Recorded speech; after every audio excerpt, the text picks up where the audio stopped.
This content is the property of Dark Romance Stories. Please do not copy or re-upload it in any form. The rain over Manhattan fell like static, blurring the city lights into smears of gold and red against the penthouse windows. Leonardo Vitale stood with his back to the glass, a tumbler of whiskey untouched in his hand, listening to his father's voice crackle through the phone speaker on the marble desk. "The Moretti wedding will happen, Leonardo. It was decided before you were born." "Nothing was decided," Leonardo said, his voice a low, controlled thing, like a blade sheathed but never far from the hand. "You made a promise to a dying man 20 years ago. That doesn't make it law. It makes it family," Salvatore Vitale said. "Camilla Moretti is beautiful, well-bred, and her father controls the ports from Naples to Palermo. You marry her, we control the entire Atlantic trade route without spilling a single drop of blood. You understand what that means?" Leonardo understood perfectly. He always understood. That was the curse of being the son who never made mistakes. People assumed his obedience was as reliable as his competence. "I have a company to run," he said. "Vitale Holdings doesn't need marriage alliances. It needs contracts, not brides. You are 32 years old and married to nothing but your office. The Morettis expect an announcement by the end of the month. Don't disappoint me, Leonardo. I am not asking." The call ended before Leonardo could answer, which was, he thought grimly, exactly how his father liked to leave a room, with the door already closed behind him. Leonardo set the glass down without drinking from it. Through the window, 30 floors below, the city moved in its indifferent rhythm, cars like blood cells through concrete veins. He thought of Camilla Moretti, a woman he'd met exactly 4 times in his life, always at funerals or forced dinners, always watching him with the calculating patience of someone counting the days until his last name became her leash. He would not be leashed, not by his father, not by the Morettis, not by an alliance dressed up as love. He picked up his phone and called the one man who never asked unnecessary questions. "Dante, I need someone found, discreet, someone who can convince an entire family that I'm already spoken for." There was a pause on the line, the particular silence of a man who had worked for Leonardo Vitale long enough to know that discreet, from his employer's mouth, usually meant something was about to become very complicated. "An actress?" Dante asked. "An actress," Leonardo confirmed. "Someone talented enough to lie to a room full of liars and not blink." 3 days later, in a cramped studio apartment in Brooklyn, Sienna Marchetti sat on the edge of her bed, staring at an eviction notice as though staring hard enough might rewrite the numbers on it.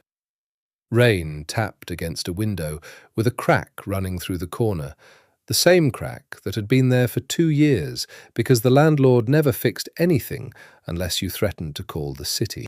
She was 26 years old, had a theatre degree from a school she was still paying off, and had spent the last 4 years auditioning for roles that either went to someone's niece or paid so little she'd have made more folding shirts at the mall.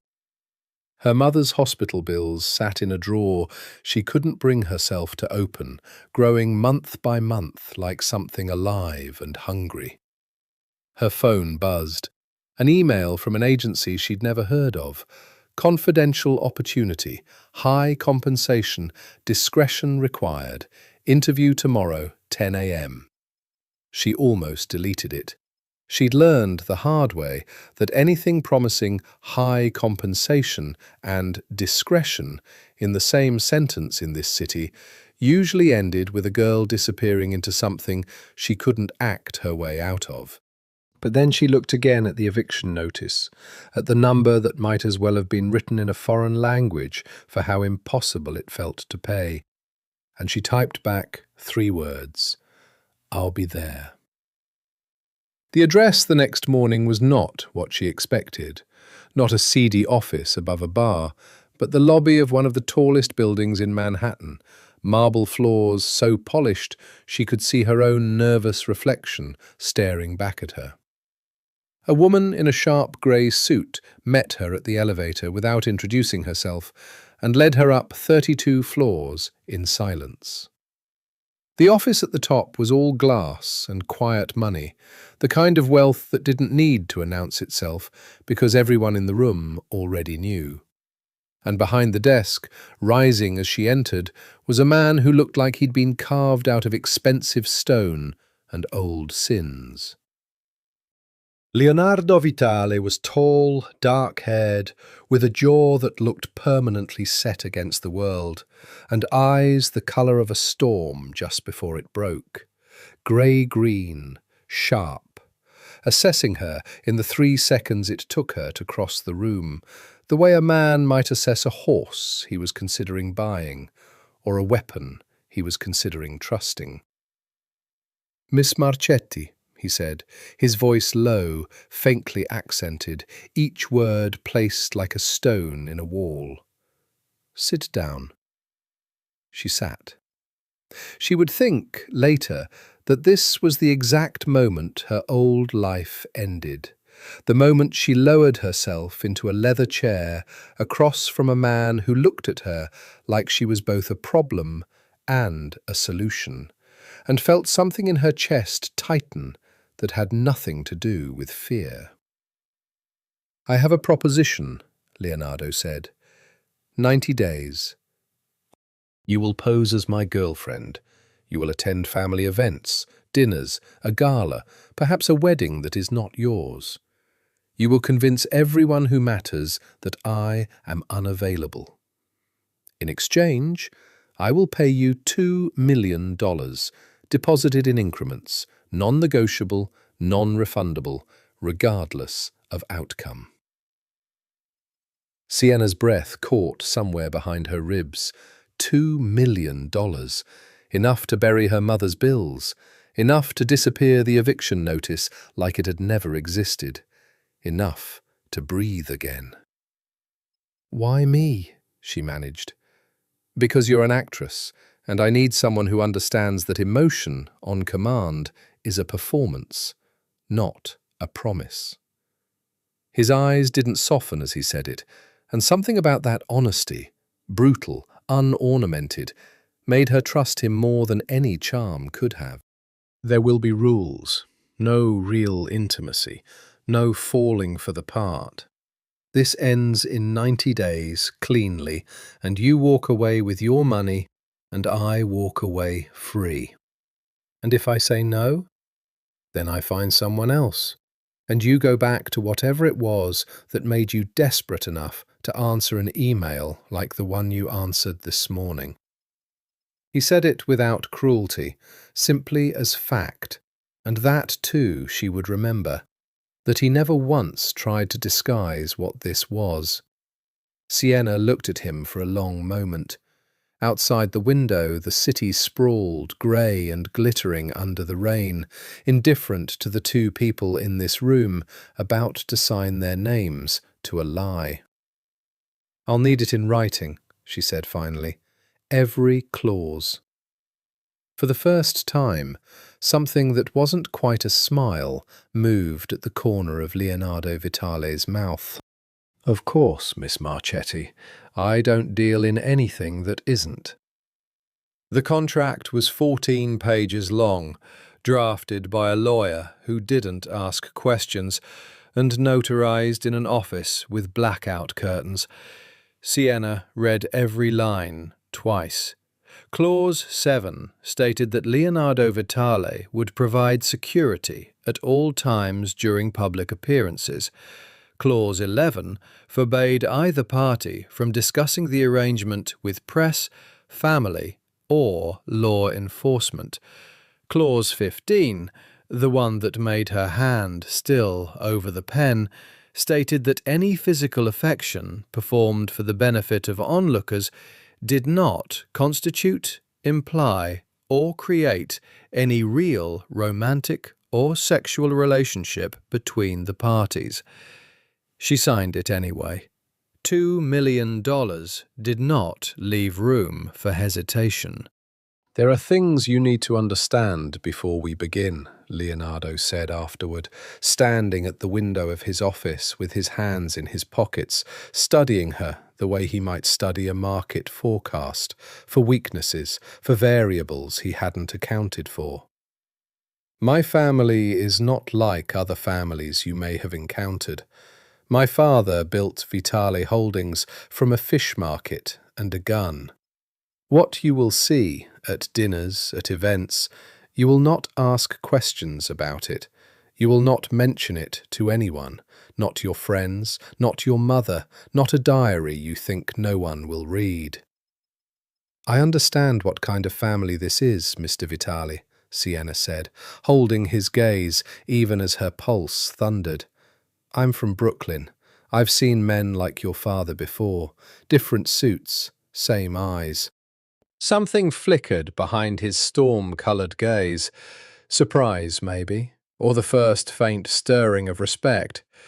"Good. Then we understand each other."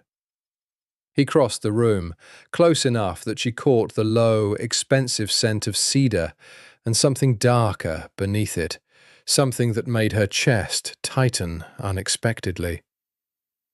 "There is a dinner Friday, my mother's birthday. The entire family will be there. The Morettis will be there. You will need a dress, and you will need to know how to lie beautifully. Can you do that, Miss Marchetti?" "I've been lying beautifully since I was 19 and told a director I loved his terrible script," she said. "I think I can manage a dinner." That almost smile again, gone as quickly as it came. "We'll see." The dress arrived by courier the next afternoon. A deep wine-red gown, silk that moved like water, with a note in sharp, slanted handwriting. "Wear this. Nothing else will do. L.V." Sienna stood in front of her cracked bathroom mirror that Friday evening and hardly recognized the woman looking back. The dress fit as though it had been made for her, which, she realized with a small jolt, it probably had. Someone on Leonardo's staff had clearly taken her measurements from the photos in her portfolio and had this made in 3 days flat. That kind of precision unsettled her. Everything about Leonardo Vitale unsettled her in ways she didn't yet have language for. The car that picked her up was black, silent, driven by a man named Marco, who didn't speak except to confirm her name before the drive began. When they arrived at the Vitale estate in Westchester, an old stone mansion behind iron gates, lit gold from within like something out of a Gothic painting, Leonardo was waiting on the front steps in a black suit, his expression unreadable. He looked at her the way a man looks at something he's about to walk into a war for. "You'll do," he said, which from him, she was beginning to understand, might have been the equivalent of poetry. He offered his arm. She took it and felt the warmth of him through the fabric, solid and unnervingly real for a man she'd met 3 days ago. "Rule 1 tonight," he murmured as they climbed the steps, his voice pitched low, meant only for her. "You are madly in love with me, not fond, not comfortable. In love. My mother has an instinct for lies, and my father has a gun in his study he's fired more times than he's ever admitted. Do not give either of them a reason to look twice." "Should I be worried?" she whispered back, and hated the tremor she couldn't quite smooth from her voice. "Always," Leonardo said, and pushed open the door. The great hall inside was a blaze of candlelight and old money. A string quartet playing something sombre and beautiful, waiters gliding between clusters of men in dark suits and women dripping in jewellery that could have paid off Sienna's entire life twice over. Conversation dimmed in ripples as they entered, heads turning, and Sienna felt the full weight of dozens of assessing eyes settle on her like a physical thing. A striking woman in emerald silk broke away from a group near the fireplace, her dark eyes sharp and unreadable, sweeping over Sienna with the precision of a woman counting another woman's flaws. "Leonardo," the woman said, her voice honeyed, dangerous. "You didn't tell me you'd brought company." "Camilla," Leonardo said, and Sienna felt his hand settle at the small of her back, warm, deliberate, possessive in a way that made her breath catch despite herself. "This is Sienna, my girlfriend." The word landed in the room like a stone dropped into still water, and Sienna watched Camilla Moretti's beautiful face go very, very still. Camilla Moretti recovered in half a second, long enough that only someone watching very closely would have caught it, and Sienna was watching very closely, because her entire $2 million performance depended on reading every flicker of every face in this room. "Girlfriend," Camilla repeated, testing the word like a wine she suspected was corked. "How lovely. You never mentioned anyone, Leonardo, at Christmas." "I don't discuss my private life at family functions, Camilla. You know that." Leonardo's voice was mild, almost bored, but his hand at Sienna's back tightened by a fraction, a silent instruction. "Play along. Don't flinch." "Of course." Camilla's dark eyes slid to Sienna, cataloguing her, the dress, the way she stood, the absence of the kind of jewellery a Vitale girlfriend should have been dripping in. "And where did you two meet, Miss?" "Marchetti," Sienna supplied, and let herself smile the way she used to smile at auditions, warm and just slightly shy, the smile of a woman still a little disbelieving of her own luck. "At a gallery opening. He bought a painting I told him was overpriced. He bought it anyway just to prove me wrong." It wasn't true. None of it was true. But it came out of her mouth smooth as silk, and beside her she felt Leonardo's shoulders ease by a degree that told her she'd passed the first test. "How romantic," Camilla said, in a tone that suggested she found it anything but. "Sal must be thrilled." "My father doesn't know yet," Leonardo said. "Tonight seemed as good a night as any to tell him." Something dangerous moved behind Camilla's eyes then. Not heartbreak, Sienna realized, with a small jolt of understanding, but calculation. The look of a woman recalculating a business deal that had just changed terms without her consent. Whatever Camilla Moretti felt for Leonardo Vitale, Sienna suspected it had very little to do with love, and everything to do with what his name could purchase for her family. That realization, oddly, made the whole evening easier. This wasn't a woman with a broken heart to protect. This was a chess match, and Sienna had been hired to be the opposing queen. "Leonardo." A new voice, deep and gravel-rough, cut through the small crowd that had gathered to watch the exchange with the polite, hungry interest of people who lived for drama they weren't personally involved in.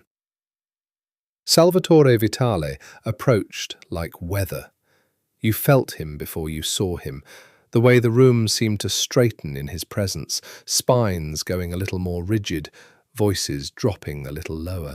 He was an older, harder version of Leonardo, the same storm-grey eyes, though his had gone flat and cold with decades of use, the same set jaw, but weathered now, scarred faintly along one cheekbone in a way that told stories he clearly had no intention of narrating at a birthday party. Papa? Leonardo's voice changed almost imperceptibly, still controlled, but the ice in it sharpened. I want you to meet someone. Sienna Marchetti, my girlfriend. Salvatore's gaze swept over Sienna, the way a customs officer might inspect a suspicious package. She held very still under it, chin lifted, refusing to let herself shrink. Girlfriend, Salvatore said slowly, echoing Camilla's earlier disbelief, though his carried none of her honeyed venom, just a flat, dangerous weight. This is news to me. It's news to everyone, apparently, Leonardo said. That's generally how private lives work, Papa.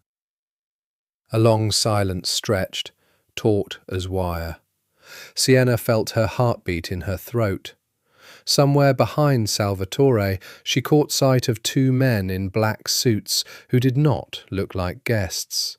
Men who stood with the particular stillness of people trained to notice threats before they arrived, hands loose at their sides in a way that suggested they were never truly unarmed. Then, unexpectedly, Salvatore laughed, a short, sharp bark of a sound, and clapped a heavy hand on his son's shoulder. Well, he said, at least you have taste. Beautiful girl. His eyes cut to Sienna again, sharper now, assessing. You'll come to Sunday dinner. I want to know everything about you, Miss Marchetti. Where your family comes from. What your father does. Sienna's stomach dropped. She hadn't prepared a father. She hadn't prepared any of this. A fictional biography constructed on the spot, under the eyes of a man who, she was beginning to suspect, had built an empire on his ability to smell a lie before it finished forming. My father passed away when I was young, she said, and this, at least, was true, which was perhaps why it came out steady. It's just been my mother and me for a long time. Something in Salvatore's expression shifted, not softened exactly, but recalibrated, the way a predator reconsiders prey that's shown an unexpected spine. Difficult, he said. Difficult women make the best wives. Camilla, don't you agree? Camilla's smile could have cut glass. Absolutely, Sal. The rest of the evening passed in a blur of introductions, careful lies, and Leonardo's hand never quite leaving Sienna's back, a constant point of heat and pressure that she was disturbed to find herself leaning into rather than away from. By the time the car pulled away from the estate near midnight, she was exhausted in a way that had nothing to do with her feet in unfamiliar heels, and everything to do with the sheer effort of being someone else for 4 hours. You did well, Leonardo said, watching her in the dim light of the car's interior, his tie loosened, the top button of his shirt undone, in a way that made him look, for the first time since she'd met him, almost human. Your father terrifies me, Sienna admitted. He terrifies everyone. It's his favourite hobby. A pause. You handled Camilla better than I expected. She hates me. She hates that you exist, Leonardo corrected. There's a difference. Camilla doesn't want me. She wants what my name gets her family. You've become an obstacle to a business transaction, not a rival for my heart. He said it flatly, without irony, and Sienna found herself unexpectedly disturbed by how easily he separated the two, as though love and business had never, in his experience, overlapped at all. That's a very cynical way to see marriage, she said quietly. It's the only way I've ever seen it. He looked out the window at the passing city, his jaw tight, something old and unspoken moving behind his eyes. My mother married my father because her family owed his family a debt. She learned to love him, eventually, or learned to perform it well enough that no one could tell the difference. I don't intend to spend my life guessing which. Sienna didn't know what to say to that. She thought of her own parents, her father's laugh before the accident, her mother's hands still calloused from 30 years of work, and the particular ache of losing something real. She thought about how strange it was to sit beside a man who'd never had that, who spoke of love like a rumour he'd heard about, but never confirmed. "Well," she said finally, softer than she meant to, "I hope you get to find out someday. The difference, I mean."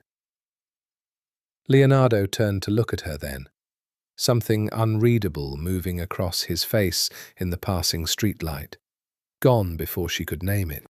"Get some rest, Miss Marchetti," he said. "Sunday dinner will be worse." Sunday dinner was, as promised, worse. The Vitale dining room could have seated 40 comfortably. Instead, it held 12. Salvatore at the head of the table, his wife Renata at the foot, a quiet, elegant woman with sharp eyes that missed nothing and said even less, and around them a rotating cast of cousins, capos, and allied family members who all seemed to know exactly who Sienna was before she'd said a single word. She'd spent the 2 days prior building a biography with Leonardo's help, a crash course delivered over the phone in his clipped, efficient voice. "You grew up in Bay Ridge. Your mother was a seamstress. You studied theatre at NYU, which is true, so stick close to it. You've never been married. No siblings, so no one can trip you up asking about a brother who doesn't exist." "You're thorough," she'd said, half impressed, half unnerved. "I don't leave things to chance," he'd replied. "That's how people end up dead in this family, Miss Marchetti. Carelessness." The comment had stayed with her through the drive to Westchester, through the receiving line of family members, through the first course of a dinner that felt less like a meal and more like an interrogation dressed in linen napkins. "So, Sienna," Renata Vitale said, partway through the second course, her voice soft, but her eyes anything but. "Tell me how my son proposed you attend tonight. He's never brought anyone home. Not once. In 32 years. Sienna felt Leonardo go very still beside her. "He didn't really propose it so much as inform me," Sienna said lightly, reaching for the wine to buy herself half a second. Leonardo isn't much for asking permission, if you haven't noticed. A ripple of laughter around the table, genuine this time, and she saw Salvatore's mouth twitch at the corner. Beneath the table, Leonardo's hand found her knee, a brief press of fingers that might have been a warning, or might have been something closer to gratitude. She couldn't tell, and that uncertainty unsettled her more than his father's stare. "That sounds like him," Renata said, something almost fond entering her voice. "His father was the same. Told me we were getting married before he'd ever asked me on a proper date." Her eyes flicked to Salvatore, and for a moment something passed between them. Old, complicated, not quite bitter and not quite tender. "I hope you have more romance in you than that, Leonardo." "I sent flowers," Leonardo said dryly. "Does that count?" "It's a start," Sienna said, playing along, and was startled by how easy it was, how the words came without her having to search for them, as though some part of her had already begun to believe the story she was selling. Camilla, seated across the table beside her father, Antonio Moretti, a heavy-set man with cold, watchful eyes and hands like slabs of meat, watched the exchange with an expression of polite, deadly interest. "Leonardo," Antonio said, his accent thick, his voice carrying the particular weight of a man used to being listened to. Your father and I had certain understandings about the future, about family, about business. I hope this—" his eyes moved to Sienna, dismissive— "doesn't complicate things." The table went quiet. Sienna felt her pulse hammer against her throat. "Antonio," Leonardo said, his voice carrying an edge Sienna hadn't heard before. Not raised, never raised, but colder, harder, a blade drawn slowly enough that you felt the air change before you saw the steel. "My personal life is not a term of any business arrangement between our families. If you have concerns about the port contracts, I'm happy to discuss them Monday, in my office, like businessmen, not at my mother's table in front of the woman I love." The woman I love. The words landed in Sienna's chest like a struck match, and she had to remind herself forcefully that this was a performance, that Leonardo Vitale had said those exact words the way he might quote a stock price, with confidence, with precision, and with absolutely no feeling behind them. Antonio's jaw tightened, but he inclined his head, a small concession. "Of course, forgive an old man's directness." Later, after the plates had been cleared and the men retreated to Salvatore's study with cigars and low voices that Sienna suspected discussed far more than shipping routes, Renata found her alone on the terrace, the cold night air a relief after the suffocating warmth of the dining room. "You're good," Renata said, coming to stand beside her at the railing, looking out over dark gardens lit by scattered lanterns. "Better than good. I almost believed you at dinner." Sienna's stomach dropped. "Almost?" Renata's sharp eyes cut sideways to her, something knowing and not unkind in them.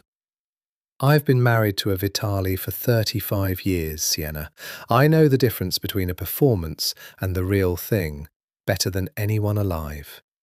What I saw tonight, that was skill. Whatever's underneath it, I haven't decided yet." She paused, considering. "But my son looked at you tonight the way he's never looked at anyone. Whether that's part of the act or not, that, I think, is a question even he doesn't know the answer to." Sienna didn't know what to say to that.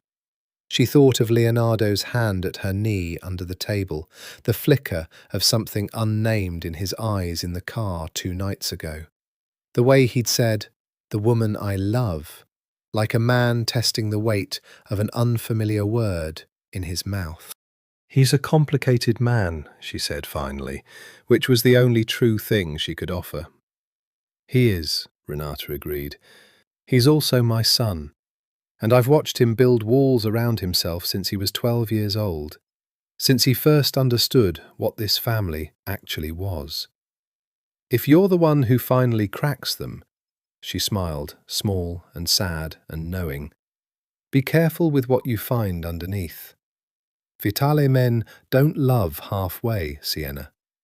When it's real, it consumes them." She left Sienna alone on the terrace, with those words settling into her chest like something dropped from a great height. And it was long minutes before she trusted herself to go back inside. 2 weeks into the contract, Leonardo informed her, via a text message as terse as a telegram, that they would be attending the opening of a new club owned by Vitale Holdings, and that half the city's worst people would be there, which meant appearances mattered more than ever. The club, Ombra, occupied a converted warehouse near the waterfront, all black marble and smoked glass, and a baseline that thrummed up through the soles of Sienna's shoes the moment she stepped inside on Leonardo's arm. He wore black, as he always did, the suit cut close enough to remind her, uncomfortably, of exactly how well built the man beside her was, a fact she'd been trying very hard not to notice for 2 weeks and failing more each day. "Smile," he murmured against her ear, his breath warm, sending an unwelcome shiver down her spine. "You look like you're walking into a funeral." "With your family, aren't I always?" she murmured back, and was rewarded with the ghost of a laugh, low and real, that did something dangerous to her pulse. They were seated in a roped-off section overlooking the dance floor, champagne appearing without being ordered, a rotating cast of business associates and family friends stopping by to pay their respects to Leonardo, and cast curious, assessing glances at Sienna. She'd gotten good at this. The smile, the light touch on Leonardo's arm, the practiced ease of a woman comfortable in a world of danger, dressed up as luxury. It was nearly midnight when the trouble started. A man approached their table, young, handsome in a sharp, dangerous way, with the loose confidence of someone who'd never been told no often enough. Sienna recognized him vaguely from the family dinner. Dario Moretti, Camilla's younger brother. "Sienna," Dario said, sliding into the booth beside her before Leonardo could object, close enough that she caught the sharp smell of expensive cologne and cheap intentions. "You look incredible tonight. Dance with me?" "I'm here with Leonardo," she said, keeping her voice light, but she felt the temperature at the table drop several degrees. "Leonardo won't mind one dance," Dario said, his hand settling on her knee under the table with a confidence that made her skin crawl. "Will you, Leo?" The silence that followed was the loudest thing Sienna had ever heard. She watched Leonardo's face, not angry, not visibly, but something in his eyes had gone utterly, dangerously still. The storm grey flattening into something colder, something that made the hair on her arms rise. "Take your hand off her," Leonardo said, quiet, almost pleasant, which somehow made it 100 times more terrifying than shouting would have been. Dario laughed, oblivious or reckless, and didn't move his hand. "Come on, Leo, it's one dance."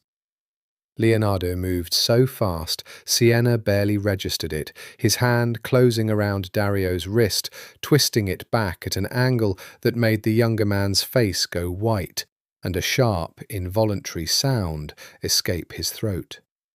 "I said," Leonardo repeated, still in that same low, pleasant voice, though his eyes had gone black with something Sienna had no name for. "Take your hand off her." Dario yanked his hand back, cradling his wrist, his handsome face twisted with pain and humiliation. "You're crazy, man! It's a dance!" "She's not something you touch without permission," Leonardo said. "Not Sienna. Not ever. Do you understand me?" Around them, conversation had died in a widening ripple, security materializing at the edges of the booth, with the practiced discretion of men used to diffusing exactly this kind of situation before it became a scene the club couldn't survive. Dario, wisely, chose retreat over pride, disappearing into the crowd with a final, venomous glance that promised this wasn't over. Leonardo watched him go, jaw tight, before turning to Sienna, something almost apologetic flickering across his face, an expression she hadn't seen on him before and wasn't entirely sure how to read. "Are you all right?" he asked, low, and his hand found hers under the table, warm and steady, entirely unlike the possessive violence of a moment before. "I'm fine," Sienna said, though her heart was still hammering, half from the confrontation and half from something else entirely. The way he'd looked at Dario. The raw, unfiltered fury in his eyes at another man's hand on her. It wasn't the reaction of a man performing a role. It had been too fast, too instinctive, too real. Leonardo, that wasn't... She hesitated, searching for the right words. That wasn't part of the contract. No, he agreed, quiet, his thumb tracing an absent line across her knuckles that she felt everywhere. It wasn't. Neither of them said anything else about it, but the air between them had shifted, subtle and irreversible, like a fault line settling into a new configuration. When he offered his hand a few minutes later, "Dance with me, since apparently that's expected tonight," she took it without hesitation and let him pull her onto the floor, into the crush of bodies and bass and coloured light. He danced like he did everything else, controlled, precise, but with an undercurrent of something barely restrained. His hand settled at the small of her back, pulling her closer than strictly necessary. And when she looked up at him, his eyes were already on her face, unreadable and intense, in a way that made her breath catch. "Rule 15, she reminded him softly, though her voice had lost most of its conviction. "No real intimacy."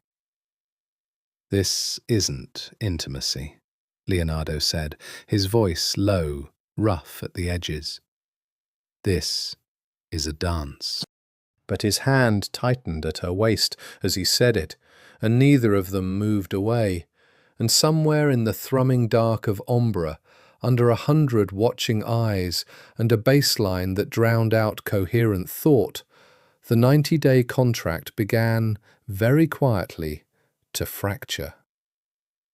The drive home that night was silent, thick with something neither of them named. Sienna stared out the window at the passing lights, aware of Leonardo beside her, with a hyper-awareness that unsettled her. The warmth of his leg inches from hers, the faint scent of him still on her skin from the dance floor, the memory of his hand at her waist, like a brand. "You've never asked me why," Leonardo said eventually, breaking the silence, his voice quieter than she'd heard it, stripped of its usual armour. "Why the arrangement? Why I need this?" "I assumed it wasn't my business," Sienna said carefully. "It isn't, but I find myself wanting to tell you anyway." He looked out at the passing city, jaw tight. "My father promised me to Camilla Moretti when I was 12 years old. I've spent 20 years being told that my life belongs to a deal made before I could vote, drive, or refuse anything. I built Vitale Holdings into something that doesn't need the Moretti's ports or their money. I did it specifically so I would have leverage to refuse this marriage. And it still wasn't enough. My father doesn't listen to logic. He listens to consequences he can see." "So I'm a consequence," Sienna said softly. "You're a rebellion," Leonardo corrected, turning to look at her, something raw moving behind his eyes. "The first one I've ever allowed myself." Sienna's chest tightened at that, at the quiet vulnerability in his voice, so different from the cold, controlled man she'd met 3 weeks ago. "That's a lot of pressure to put on a fake girlfriend," she said, trying for lightness and missing by a mile. "You stopped feeling fake to me around the time you told my mother I don't ask permission for anything," Leonardo said, and the words hung between them, too honest, too dangerous, both of them realizing it a half-second too late. Sienna didn't answer.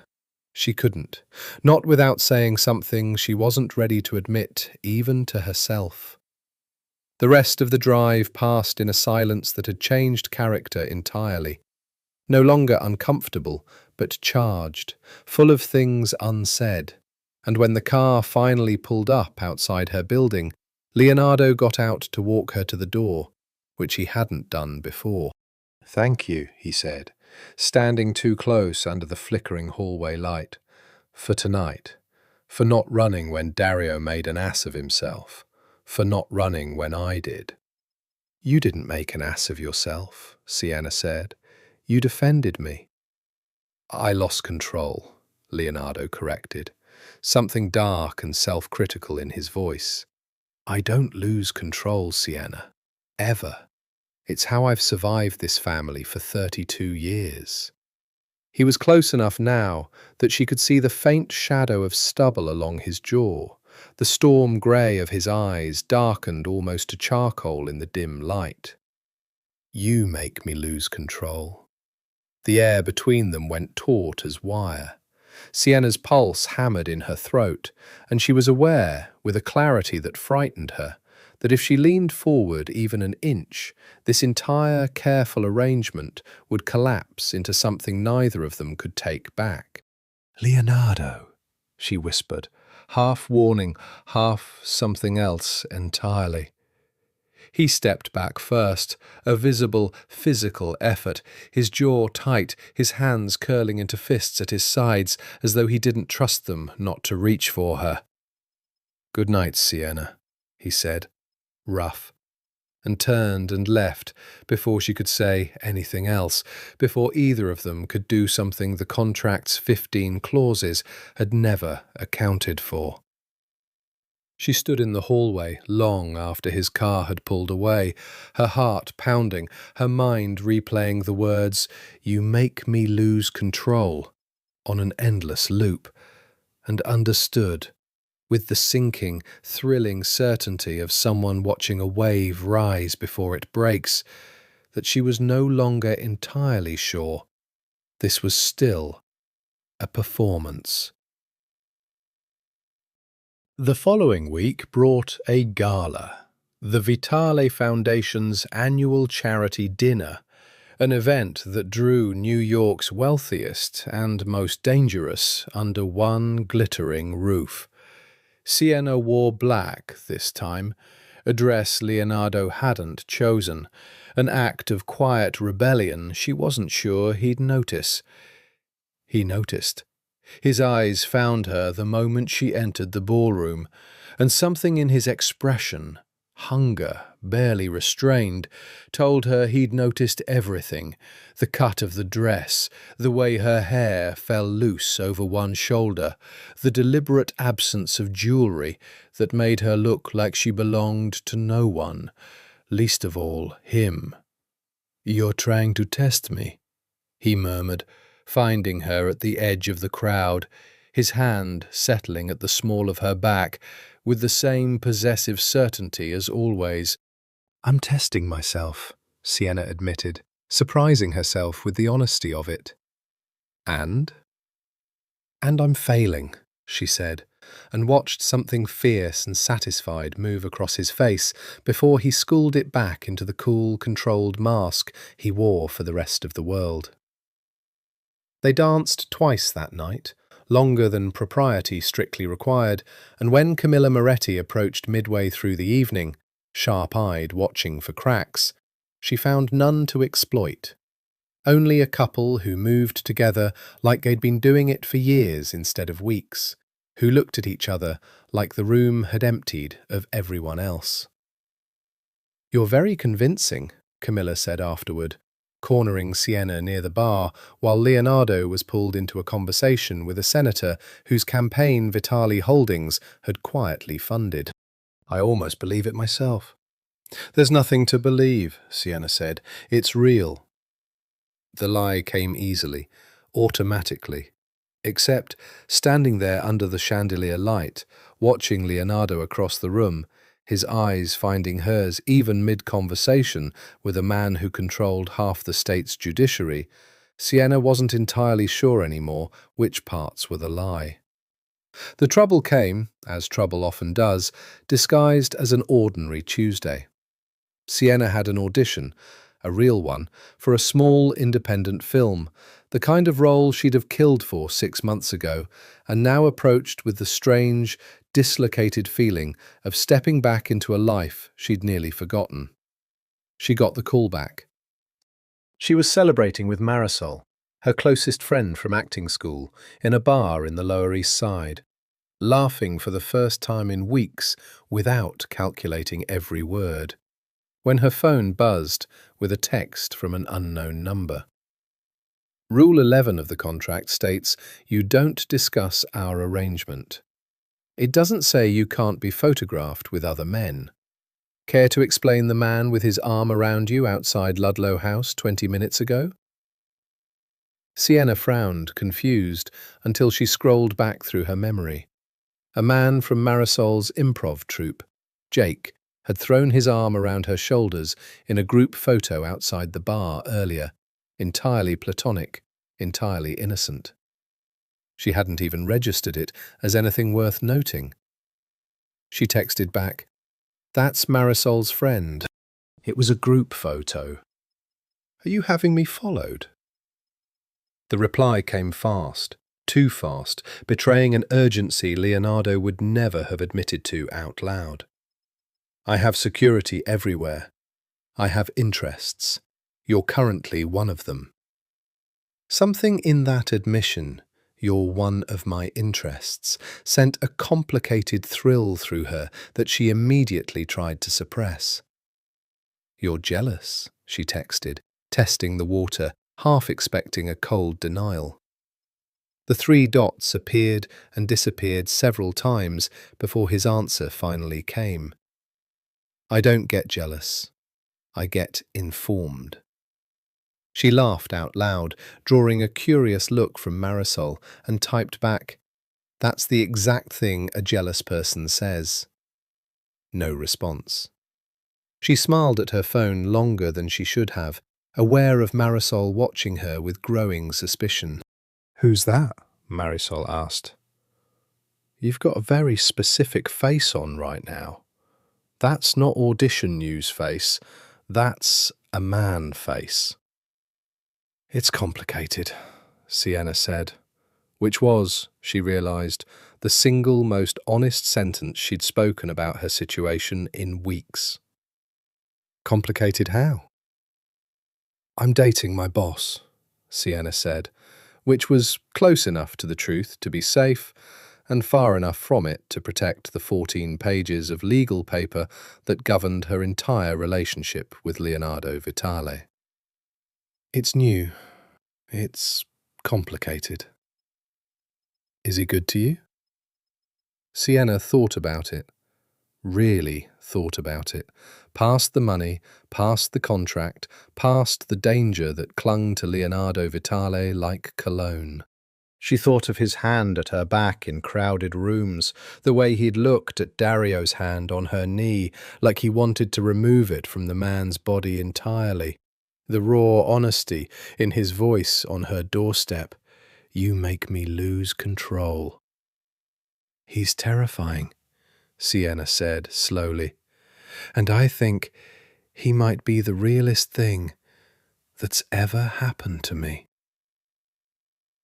Leonardo arrived at her apartment 40 minutes later, unannounced, dressed down in a way she'd never seen him. No tie, sleeves rolled to his forearms, an edge of something restless in his eyes that hadn't been there in their careful, controlled interactions at family functions. "You didn't need to come," Sienna said, opening the door, surprised at how her heart leapt despite herself. "I know," Leonardo said, and stepped inside without being invited, which was so unlike him, a man who calculated every move, that Sienna understood, with a jolt, exactly how unsettled he was. "Leonardo, it was a photo with a friend. I know that too." He turned to face her, close in the small space of her studio apartment, his eyes moving over her face like he was trying to memorize something he was afraid of losing. "I don't know what I'm doing here, Sienna. I told myself I was checking on you because of security concerns. That's a lie. I came because I couldn't stand the thought of you laughing with someone else and not knowing why it bothered me so much." "Leonardo, this wasn't supposed to happen," he said, quieter now, and there was something almost pained in his voice. A man confronting a variable he hadn't accounted for in an equation he'd thought was airtight. "I hired you to solve a problem. I did not intend to want you the way I want you." The confession hung in the small apartment, raw and unguarded, and Sienna felt something in her chest crack open entirely. "How do you want me?" she whispered, though some part of her already knew, already felt the answer in the charged inch of space between them. "Completely," Leonardo said, and closed the distance between them, his hand rising to cradle her jaw with a gentleness that contradicted every cold, controlled thing she'd believed about him. "Recklessly, against every rule I wrote into that contract." His mouth found hers before she could answer, and it was nothing like the practiced, performative kisses they'd exchanged for cameras at public events. This was slow, searching, devastating in its sincerity, his hand sliding into her hair as though he needed something to hold on to. Sienna kissed him back with a hunger that frightened her, months of careful distance collapsing into this single, irrevocable moment. And when they finally broke apart, both breathing hard, foreheads pressed together, she understood that whatever this had started as, it was no longer a contract. It was something far more dangerous. "Clause 15, she managed, breathless, half laughing, half terrified. "Is officially void," Leonardo said against her lips, and kissed her again before she could argue. Morning light slanted through the crack in Sienna's window, falling across the bed where Leonardo Vitale lay, uncharacteristically still, watching her sleep with an expression she wouldn't have believed him capable of if she hadn't been the one waking to it. "You're staring," she murmured, eyes still closed. "I'm memorizing," he corrected, and she opened her eyes to find him propped on one elbow, hair mussed, the cold armor he wore like a second skin, nowhere in evidence. He looked younger like this, less like the man who terrified boardrooms, and more like someone she suspected he rarely let himself be. "This complicates things," Sienna said, sitting up, pulling the sheet with her, suddenly aware of the 14 pages of legal paper sitting in a drawer across the city, of the $2 million still owed in installments, of 90 days that had never accounted for this. "Everything about you complicates things," Leonardo said, reaching to tuck a strand of hair behind her ear, the gesture so tender it made her chest ache. "I've spent my entire adult life ensuring nothing was left to chance. And then I hired an actress to save me from an arranged marriage, and she became the only unplanned thing I've ever wanted to keep." "We still have 63 days on the contract," Sienna said quietly. "Your father still expects an announcement. Camilla's family still expects—" "I know what everyone expects," Leonardo said, an edge entering his voice, not directed at her, but at the situation itself, at a life built entirely around other people's expectations.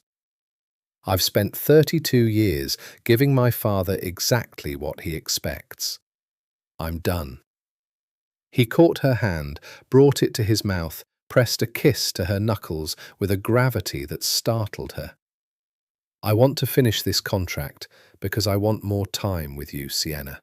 Not because my father needs convincing. I need convincing. I need to know this is real before I burn down everything I've built to keep it." Sienna's throat tightened. "It's real for me," she admitted, quiet, terrified of the admission and unable to hold it back any longer.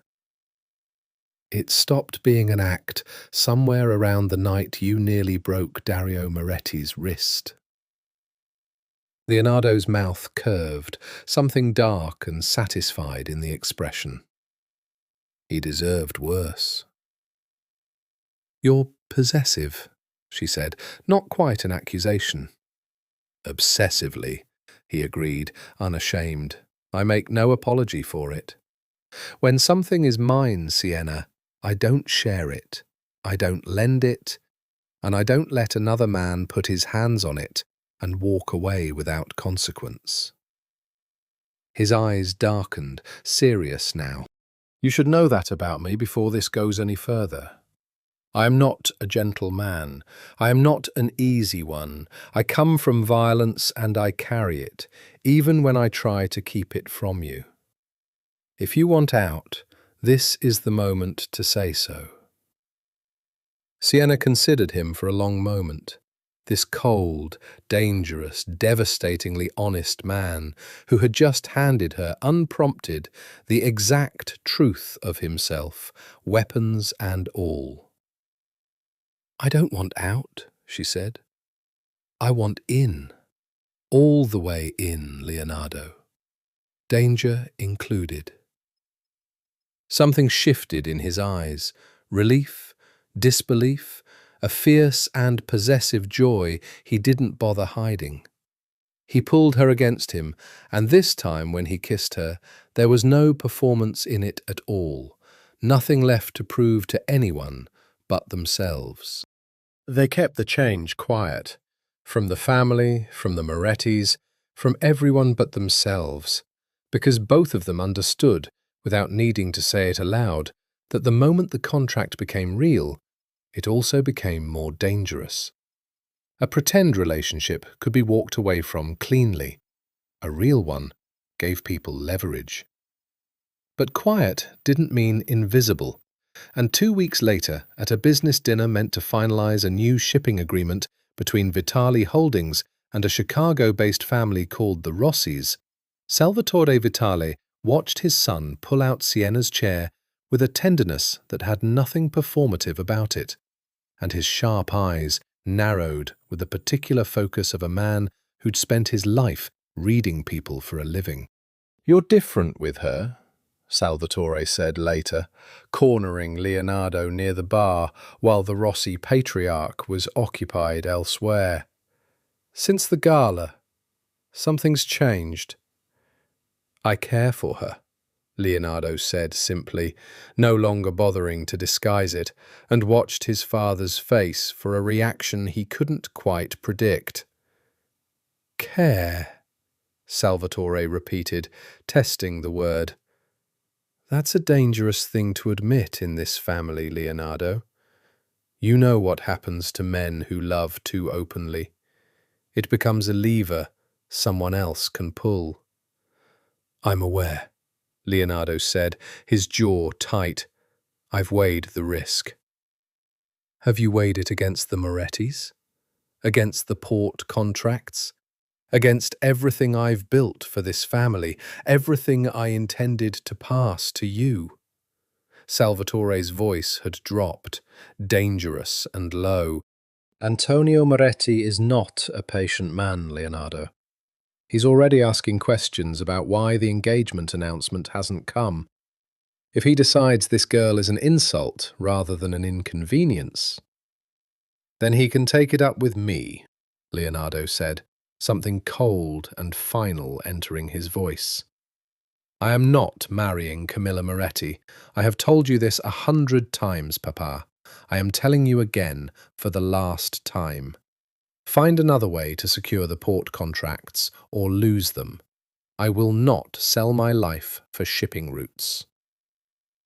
Salvatore studied his son for a long, silent moment, something complicated moving behind his flat, dangerous eyes. Not quite anger, not quite pride, something that lived in the narrow space between the two. "Bring her to the house Sunday," he said finally. "If this is real, I want to see it up close.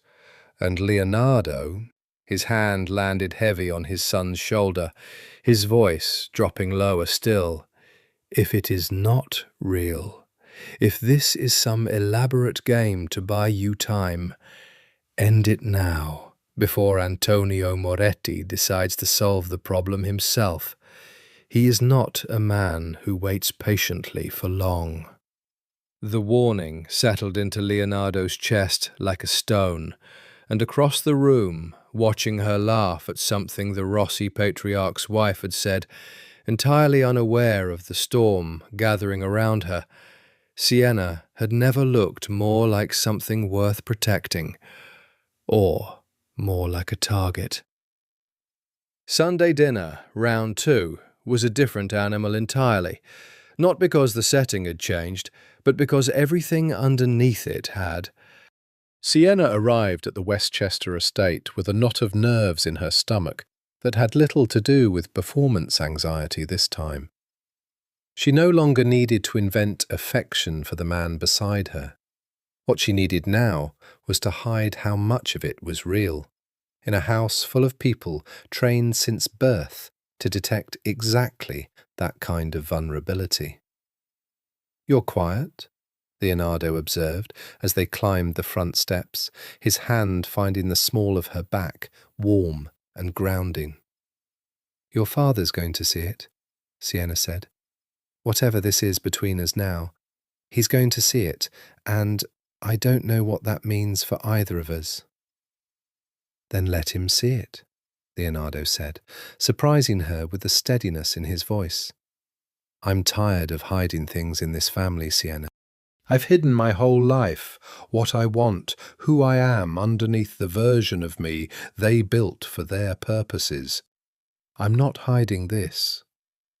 Inside, the dinner unfolded with a different texture than before, Renata's sharp eyes softening as she watched her son laugh, really laugh, at something Sienna whispered to him during the second course.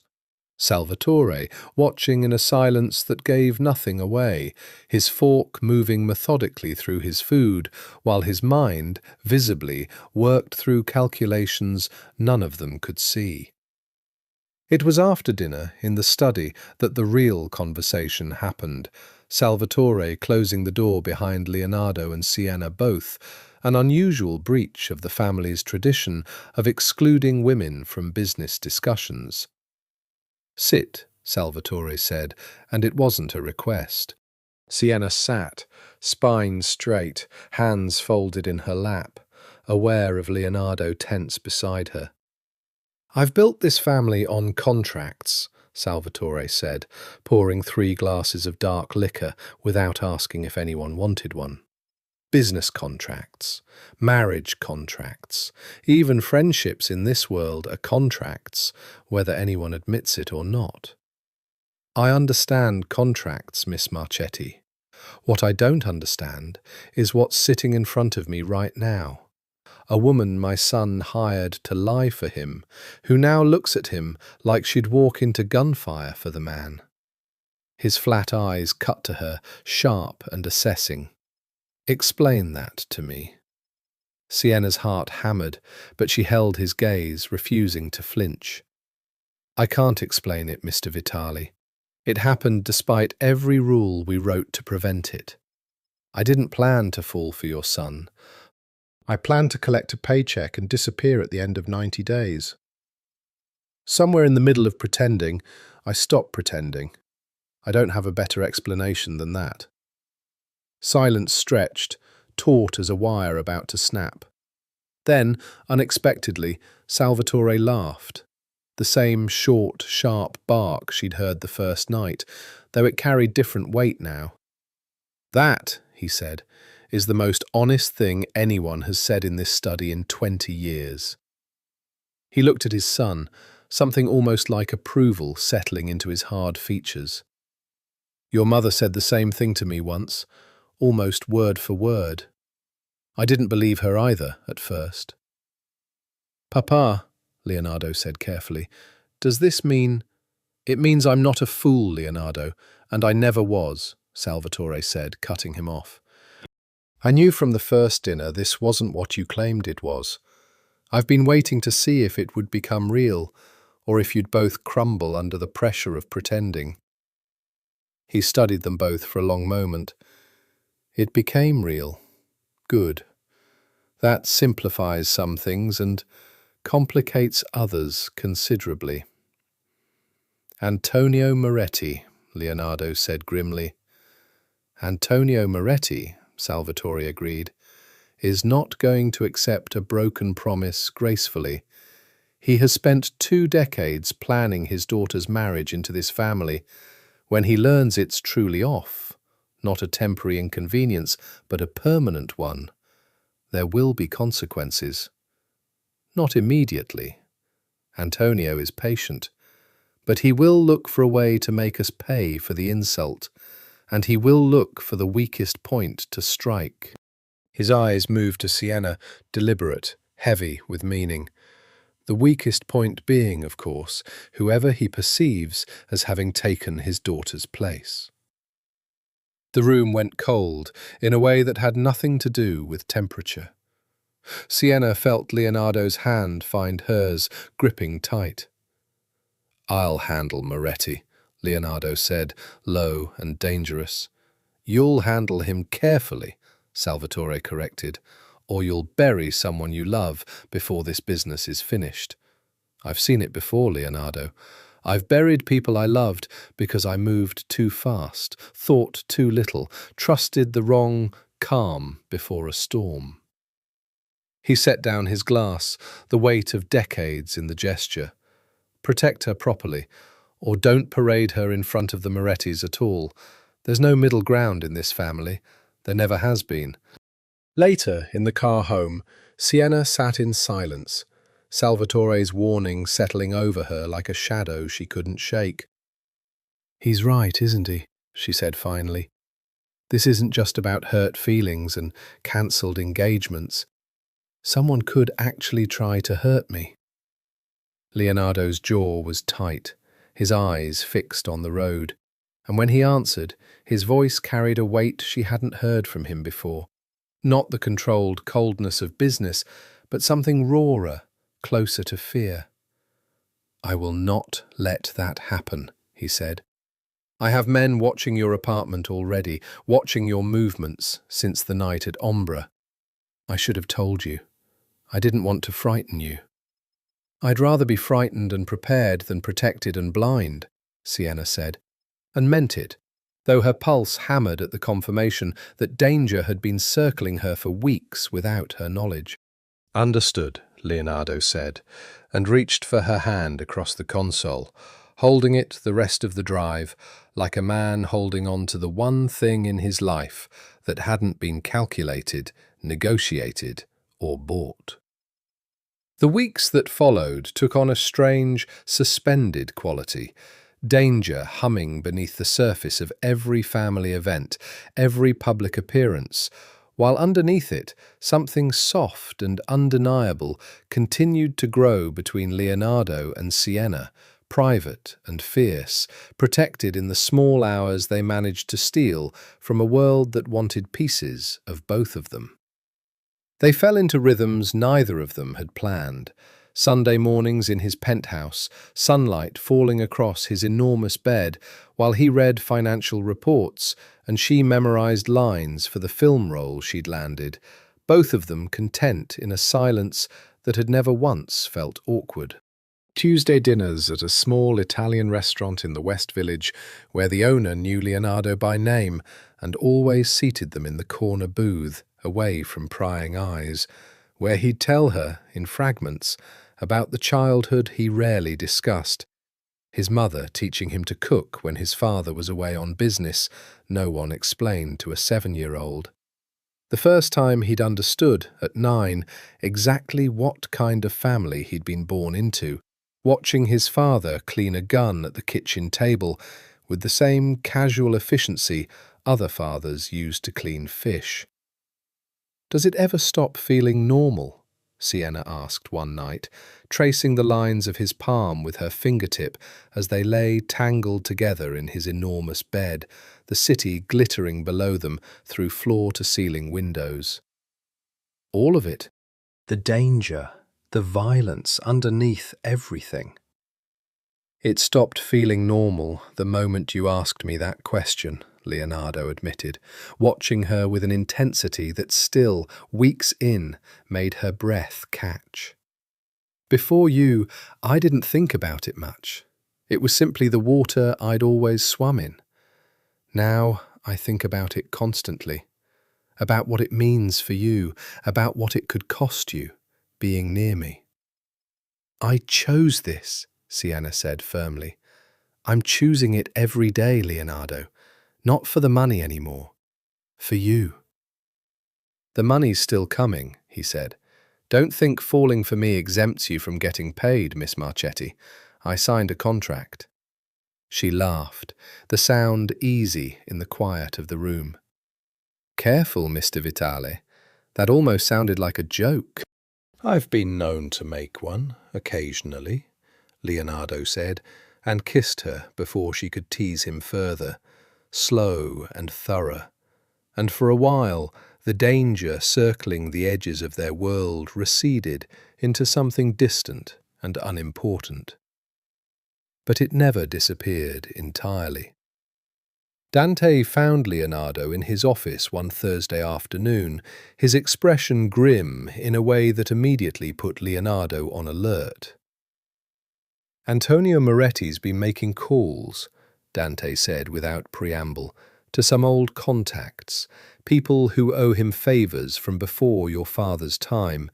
He's asking questions about Sienna Marchetti, her background, her family, her financial history. He's building a file. Leonardo's blood went cold. What kind of file? The kind you build on someone before you decide what leverage to use against them, Dante said grimly. He found the eviction notice, Leonardo. Her mother's medical bills. He knows exactly how desperate she was when you hired her, and I suspect he's going to use that, either to convince himself this was purely transactional and therefore beneath his daughter's dignity to worry about, or worse, to approach Sienna directly and offer her more money than you're paying to walk away quietly. He wouldn't, Leonardo said, though even as he said it, he knew Antonio Moretti absolutely would. He's already tried once, Dante said, and Leonardo's stomach dropped. One of my men intercepted a message sent to Sienna's agency 2 days ago. An offer. Anonymous, but the numbers point back to a Moretti shell account. $500,000, Leonardo, to disappear from your life quietly before the 90 days end. Leonardo's hands curled into fists on his desk, fury rising through him like a tide he had to physically fight to control. She didn't mention it. Maybe she doesn't know, Dante said, or maybe she does and hasn't decided what to do about it yet. The thought lodged in Leonardo's chest like a blade, not fear of losing her to Moretti's money exactly, but something worse, a creeping uncertainty he hadn't felt since he was a boy, watching his father count bodies like blessings. What if, after everything, she chose the safety of walking away over the danger of staying? He found her that evening at her apartment, and something in his face must have betrayed him, because she was on her feet the moment he walked through the door, alarm written across her features. What happened? Antonio Moretti offered you money to disappear, Leonardo said, watching her face carefully, searching for any flicker of guilt, of consideration, of anything that would confirm his worst fear. $500,000, 2 days ago. Were you going to tell me? Sienna went very still. I never received an offer, Leonardo. I swear to you. I have no idea what you're talking about. Relief crashed through him, so sharp and sudden it nearly buckled his knees, followed immediately by a colder, sharper fury. Then it was intercepted, he said, half to himself, before it reached you. which means Moretti's testing the waters, gathering information before he makes a direct move. He crossed the room, cupping her face in both hands, needing to touch her, to confirm she was real and here and not being weighed against a price tag by a man who saw people as currency. "I'm sorry. I should never have doubted you, even for a second." "But you did," Sienna said quietly, searching his face.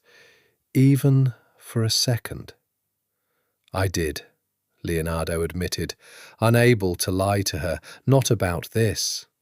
I've spent my whole life watching people choose money over loyalty, Sienna. It's the only currency I truly trust, because it's the only one that's never lied to me.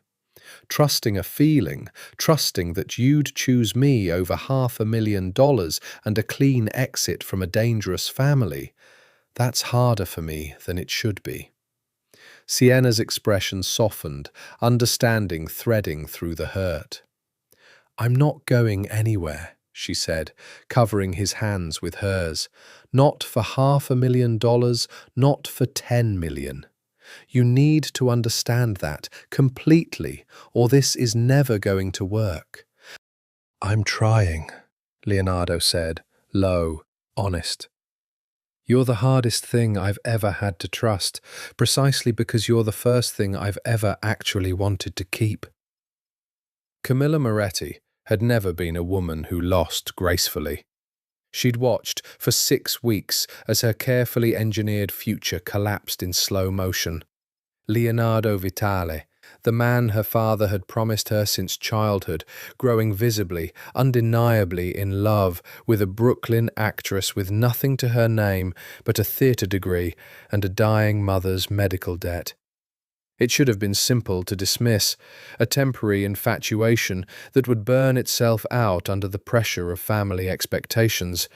Instead, it had only grown stronger, more real, more insufferably permanent with each passing week. She found Sienna alone, for the first time, at a fundraiser for a children's hospital that both families had been obligated to attend. Leonardo pulled away by a business associate, Sienna standing at the edge of the ballroom with a glass of untouched champagne, watching the crowd with the particular vigilance she'd developed over weeks of navigating a world that wanted to devour her. "Sienna," Camilla said, sliding up beside her with a smile that didn't reach her cold, calculating eyes. "We haven't had a chance to speak properly. Just us." "I didn't realize we needed to," Sienna said carefully. "I think we do." Camilla's gaze swept the room, then settled back on Sienna with unsettling focus. "I know what you were hired to do, Sienna. I've known since the first night. A contract, 90 days, a convincing performance to save Leonardo from a marriage he didn't want. It was clever, actually. I almost admired it." Sienna's pulse spiked, but she kept her face carefully neutral. "I don't know what you're talking about." "Don't insult us both by lying," Camilla said, not unkindly, though there was steel underneath the softness. "I have my own sources, Sienna. Did you know Leonardo's assistant, the one who arranged your first interview? She used to work for my family before she went to the Vitales. Loyalty is complicated in this world. Sometimes it flows in more than one direction." Sienna's stomach dropped. If Camilla knew about the contract, the real terms, the money, the 90 days, then Antonio Moretti likely knew as well, and everything Salvatore had warned about suddenly felt far more immediate. "What do you want, Camilla?"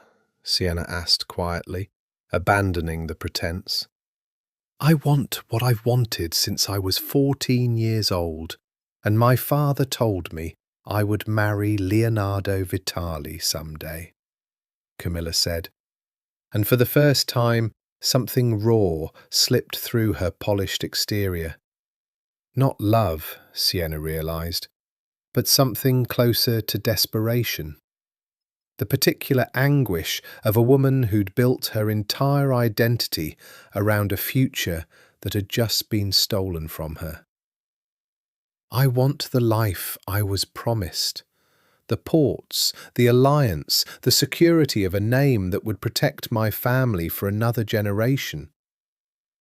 Do you understand what happens to my family if this marriage doesn't happen, Sienna? My father has enemies who've been waiting for decades for the Vitale alliance to crumble. Without it, we're vulnerable in ways you can't possibly comprehend. That's not my problem to solve, Sienna said, though not without sympathy. She recognized, with an uncomfortable jolt, the particular fear of a woman whose entire future had been decided by forces beyond her control. A fear she herself had lived with in a different form for years. It became your problem the moment you took the money, Camilla said, and her voice hardened again, the softness gone as quickly as it had appeared. I'm not here to threaten you, Sienna, whatever you might think. I'm here to offer you a way out before this gets worse than either of us can control. My father is not a patient man. He's already decided that if the engagement doesn't happen through diplomacy, he'll find another way to secure what he needs. I don't know exactly what that means, and honestly, I don't want to know. But I do know that you're the only variable in this entire situation that can be removed without a war. The threat, though delivered in soft, almost pitying tones, landed with the weight of a blade. Are you saying my life is in danger? I'm saying my father does not lose gracefully, Camilla said, and neither, I suspect, does Leonardo. If the two of them collide over this, Sienna, people get hurt. That's simply how this world works. I would rather you walk away with your $2 million and your life intact than end up a casualty in a war between two families that neither of us chose to be born into. Sienna stood very still, Camilla's words settling into her chest like ice water. Why tell me this? What do you get out of warning me? For a moment, something almost human flickered across Camilla's carefully composed features. Because, despite everything, I don't actually want you dead, Sienna. I want my future back. Those aren't the same thing, whatever my father might believe. She set down her untouched champagne glass. Think about it. You have time, but not much. Once my father decides on a course of action, he doesn't reconsider. She disappeared back into the crowd, leaving Sienna standing alone with her heart hammering and a decision suddenly, terrifyingly immediate. Walk away and save herself the danger, or stay and risk everything for a love that had started as a lie and become the truest thing she'd ever felt. Across the ballroom, Leonardo's eyes found hers through the crowd, some instinct alerting him that something had shifted, and he began making his way toward her with the focused intensity of a man who'd sensed danger circling something he considered his to protect. Sienna made her decision before he even reached her. She was staying, whatever it cost. She didn't tell Leonardo about Camilla's warning that night. She told herself it was because the fundraiser wasn't the place, because she needed time to process it herself before bringing it to him, because she didn't want to hand him one more reason to lock her away behind an even thicker wall of security and become someone she'd have to fight to still recognize. The truth, buried underneath all of that, was simpler and uglier. She was afraid that telling him would confirm something they'd both been avoiding, that this relationship, however real, however deeply she'd fallen, might genuinely get one or both of them killed. She held the secret for 4 days, and in those 4 days, something in her began to fray. "You're distracted," Leonardo said on the 4th night, watching her across the dinner table in his penthouse with the particular sharp attention he reserved for problems he hadn't yet solved. "You've been distracted since the fundraiser. What happened?" "Nothing happened," Sienna said, too quickly, and watched his eyes narrow. "Sienna?" His voice carried a warning now, low and dangerous, though not directed at her, directed at whatever threat he'd already begun to suspect existed. "I built an empire by reading people who lie for a living. Don't insult us both." She set down her fork, her hands trembling slightly, and told him. Camilla's approach, the warning about Antonio, the veiled threat wrapped in something almost like sympathy. Leonardo's expression darkened with each word, his jaw tightening, a muscle working beneath the skin as he fought to keep his composure. "4 days," he said when she finished, his voice dangerously quiet. "You knew for 4 days and said nothing." "I didn't know how to tell you, without you locking me in this penthouse behind 6 armed guards," Sienna said, defensive now, though she recognized, even as she said it, that she was deflecting from the deeper truth. "That is exactly what I should do," Leonardo said, rising from the table, pacing the length of the room like a caged animal, fury and fear warring visibly across his features. "Antonio Moretti approached you with a veiled threat through his own daughter, and you decided to sit on that information for 4 days. Do you understand what could have happened in those 4 days, Sienna? Do you understand what these people are capable of?" "I understand better than you think," Sienna snapped back, her own fear finally boiling over into something sharper. "I've spent 2 months learning exactly what your family is capable of, Leonardo. I don't need a lecture. I need you to trust that I can handle information without falling apart, without needing to be wrapped in bubble wrap and hidden away like something too fragile to make its own decisions." "This isn't about fragility," Leonardo said, his voice rising for the first time since she'd known him, genuine anger cutting through his usual control. "This is about the fact that I love you, and the thought of losing you to Antonio Moretti's temper terrifies me more than anything I have ever faced in this life, and you kept that fear from me for 4 days." The words, "I love you," landed in the room and stopped them both cold, neither having said it aloud before, both too careful, too aware of the fragile, dangerous ground they stood on to risk the vulnerability of the phrase. It hung in the air now, undeniable, impossible to take back. Sienna's anger drained out of her in an instant, replaced by something raw and aching. "You love me, obviously," Leonardo said, still frustrated, though his voice had gentled. "I've loved you since the night at Ombra, probably before that, if I'm honest with myself, which I generally try not to be. I love you, and that terrifies me, because loving someone in this family has always meant eventually losing them to the exact kind of danger you just described to me over dinner, like it was a minor inconvenience."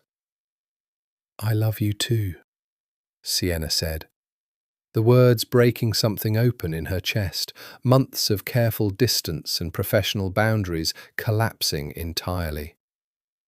"That's exactly why I didn't tell you right away, Leonardo, because I knew what it would do to you.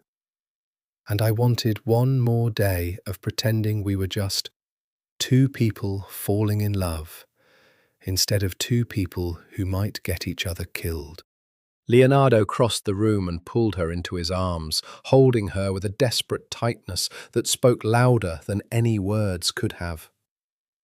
"Never again," he murmured into her hair.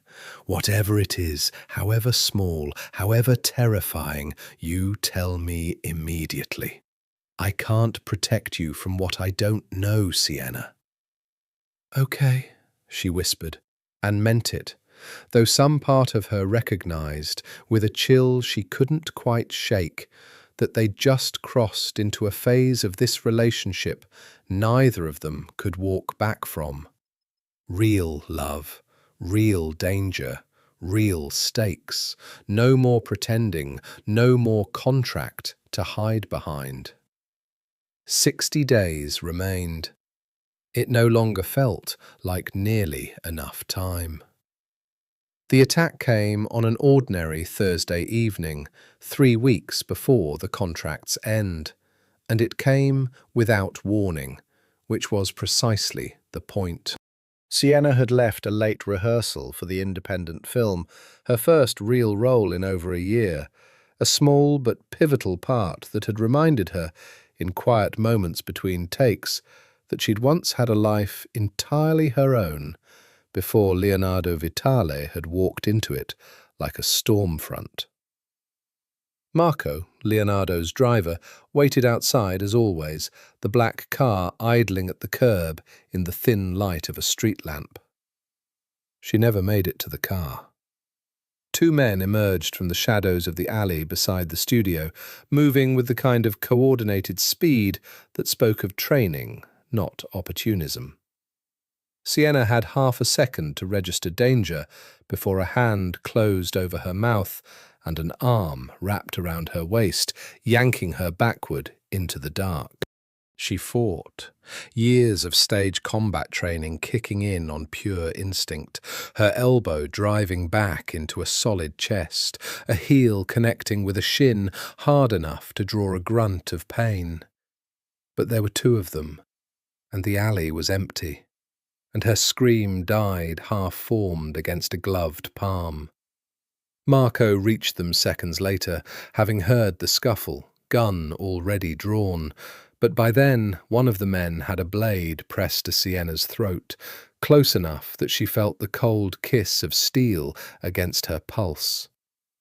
"Tell Vitale," the man said, his voice flat, professional, entirely devoid of the personal malice she might have expected, that Antonio Moretti extends his regrets. This didn't need to happen. His son should have honoured the agreement his family made 20 years ago. "Let her go," Marco said, gun trained steady despite the danger, "or I put a bullet in your skull before you finish that sentence." "Then she dies with me," the man said calmly, and Sienna felt the blade press harder against her throat, a thin line of pain blooming there, and understood, with a clarity that cut through the terror, that these were not amateurs making idle threats. This was exactly the kind of danger Salvatore had warned her about, materialized in a dark alley on an ordinary Thursday. What happened next unfolded in the space of a few violent, chaotic seconds. Marco's phone, left on an open line to Leonardo since the moment the scuffle began, transmitting everything. The distant, rapidly approaching sound of tires screeching against pavement, and then Leonardo himself, arriving with a speed that defied physics, 3 of his men fanning out behind him, guns already drawn. "Let her go," Leonardo said, and his voice, Sienna would remember this for the rest of her life, carried none of the controlled coldness she'd grown used to. It was pure, undiluted fury, barely leashed, the voice of a man standing on the exact edge of violence he'd spent his whole life trying to contain. "Vitale," the man holding Sienna said, unbothered, though his companion had gone visibly tense at the sudden arrival of armed men. "This is a message, not a war. Let us leave, and the girl walks away with a scratch. Push this further, and it becomes something neither family can walk back." You put a blade to her throat, Leonardo said, taking a slow step forward, his gun raised, aimed with lethal precision. And you think I'm interested in negotiating the terms of your exit? Leonardo, Sienna managed, her voice shaking but clear, meeting his eyes over the shoulder of the man who held her. I'm okay. Just think.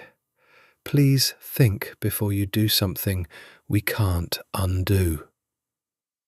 Something in her voice reached him. She watched it happen, watched the fury bank down into something colder, more calculating, the businessman reasserting control over the man who wanted more than anything to put a bullet through the skull of the person threatening the woman he loved. Fine, Leonardo said finally, lowering his weapon by a fraction, though his eyes never left the blade at Sienna's throat. You walk away, today, but you tell Antonio Moretti that if he ever sends anyone near her again, anyone for any reason, I will burn every port his family controls to the ground and salt the earth underneath them. This was his one warning. There won't be a second. The man considered this for a moment, then released Sienna abruptly, shoving her forward into Leonardo's waiting arms while he and his companion melted back into the shadows of the alley, disappearing before Leonardo's men could react. Leonardo caught her, one arm wrapping around her with bruising force, his other hand cupping her face, checking the thin line of blood at her throat with hands that trembled. The first time Sienna had ever seen him lose his composure so completely. I'm okay, she said again, though her voice shook now, adrenaline crashing through her system. Leonardo, I'm okay. You are not okay, Leonardo said, his voice raw, breaking in a way she'd never heard.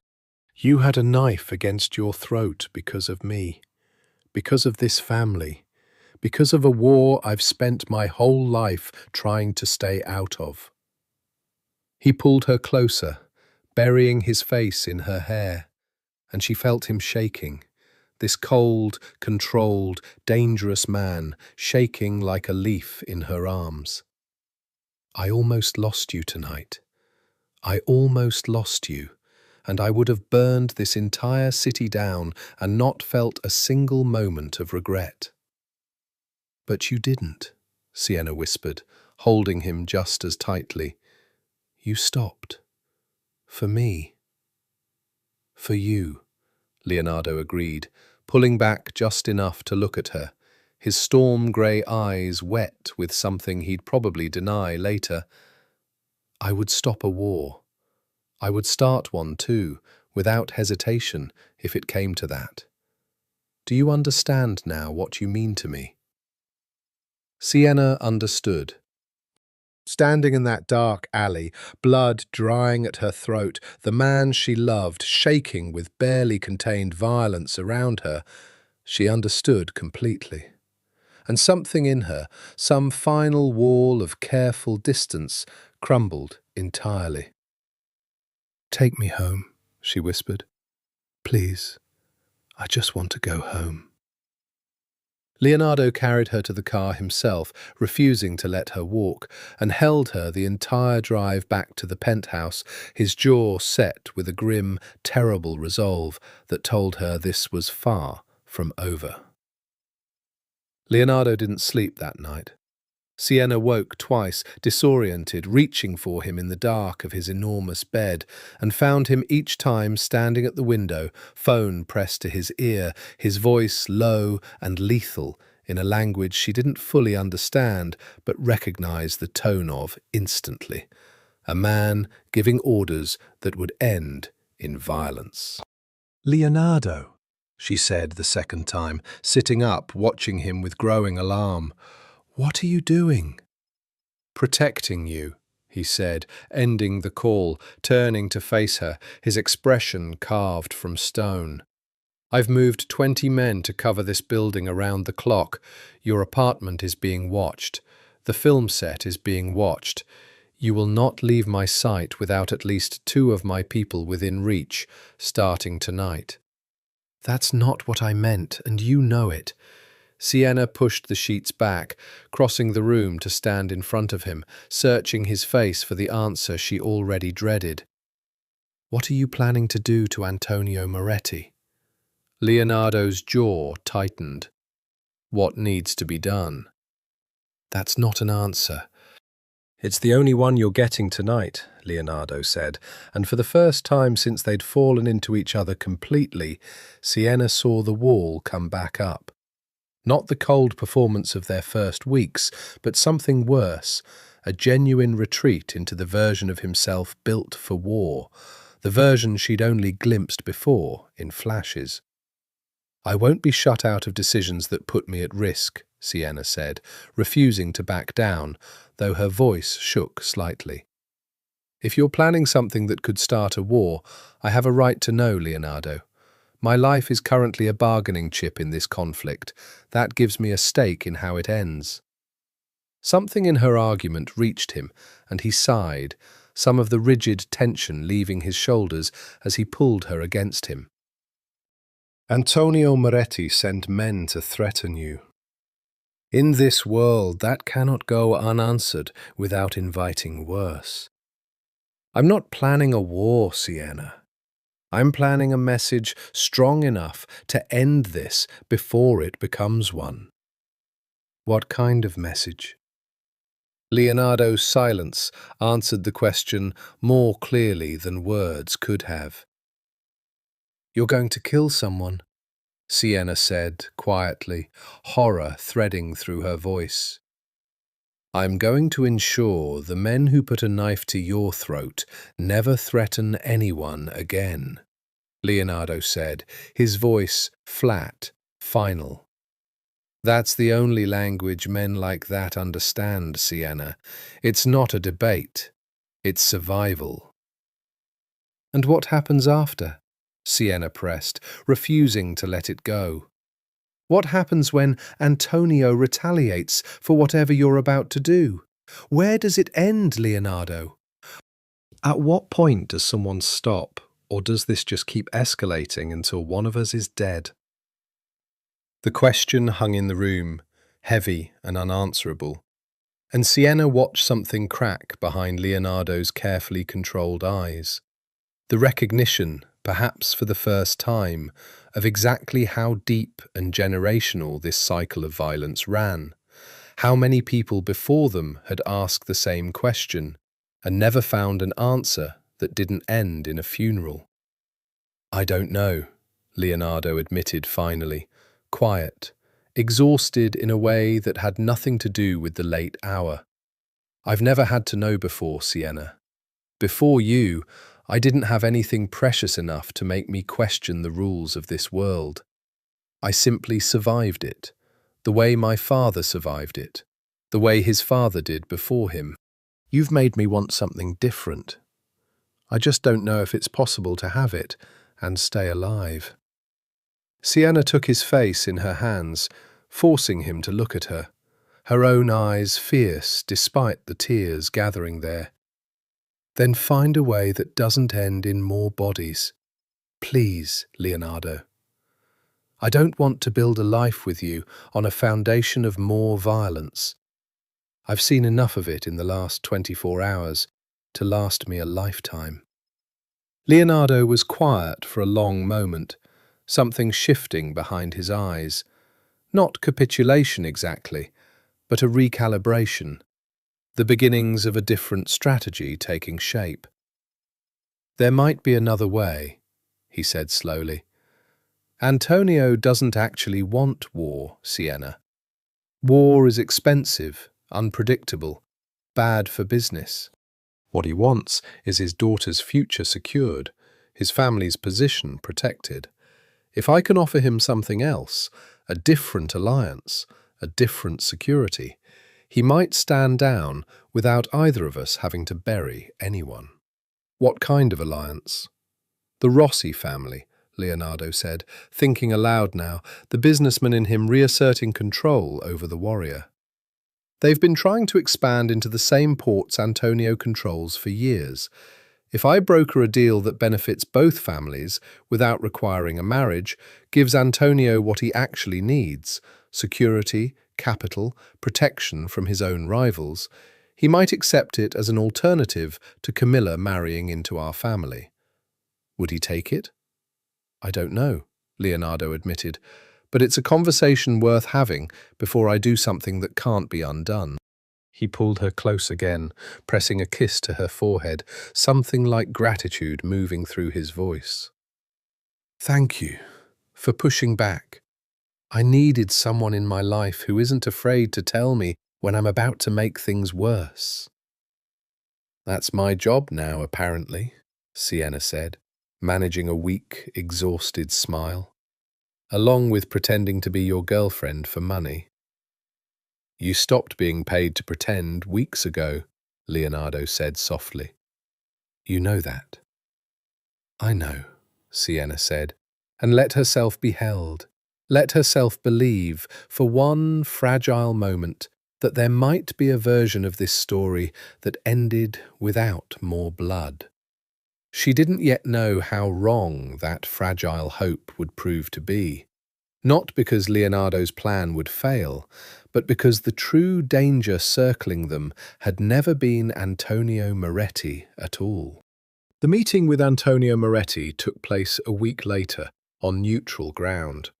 A private room at a restaurant owned by neither family, chosen specifically for its reputation as sacred, untouchable territory, where business could be discussed without the immediate threat of violence. Sienna wasn't present, Leonardo had insisted, and for once she hadn't argued, understanding instinctively that some conversations required the particular language of men who'd spent their lives negotiating in the space between diplomacy and threat.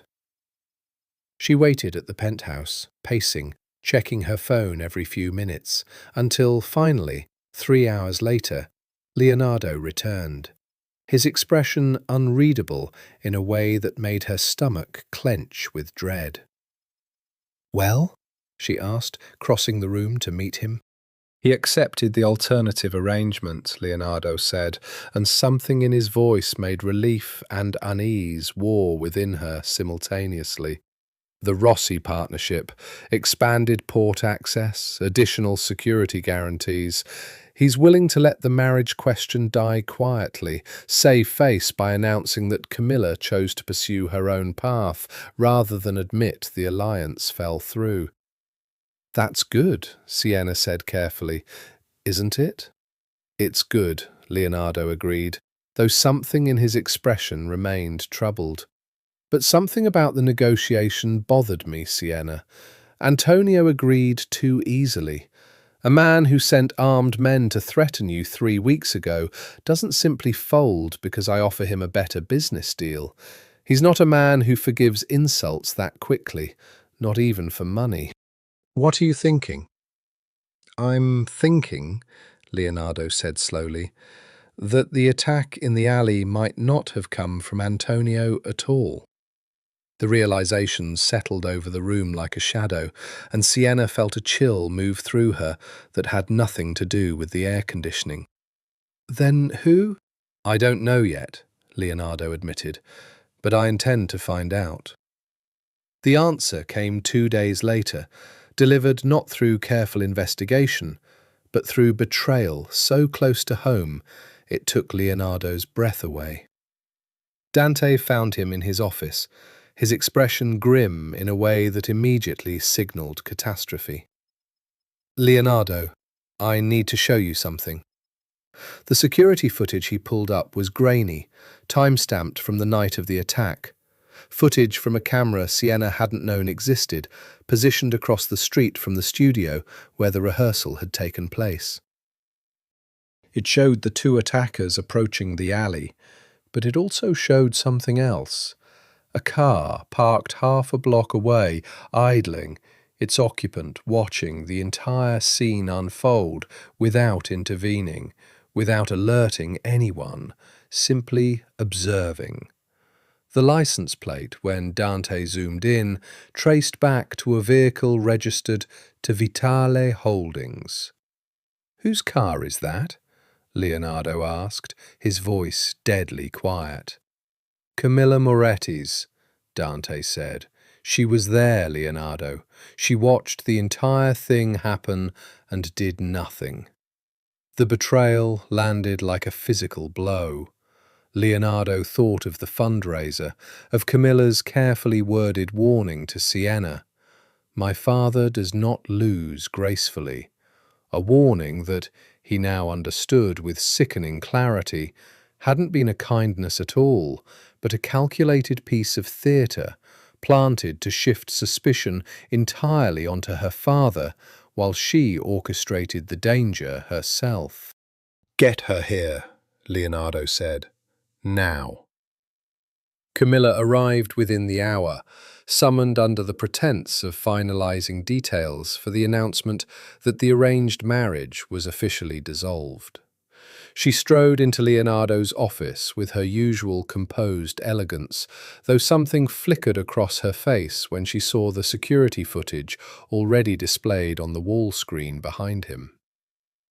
"Explain this," Leonardo said, his voice controlled in the way that terrified people far more than shouting ever could.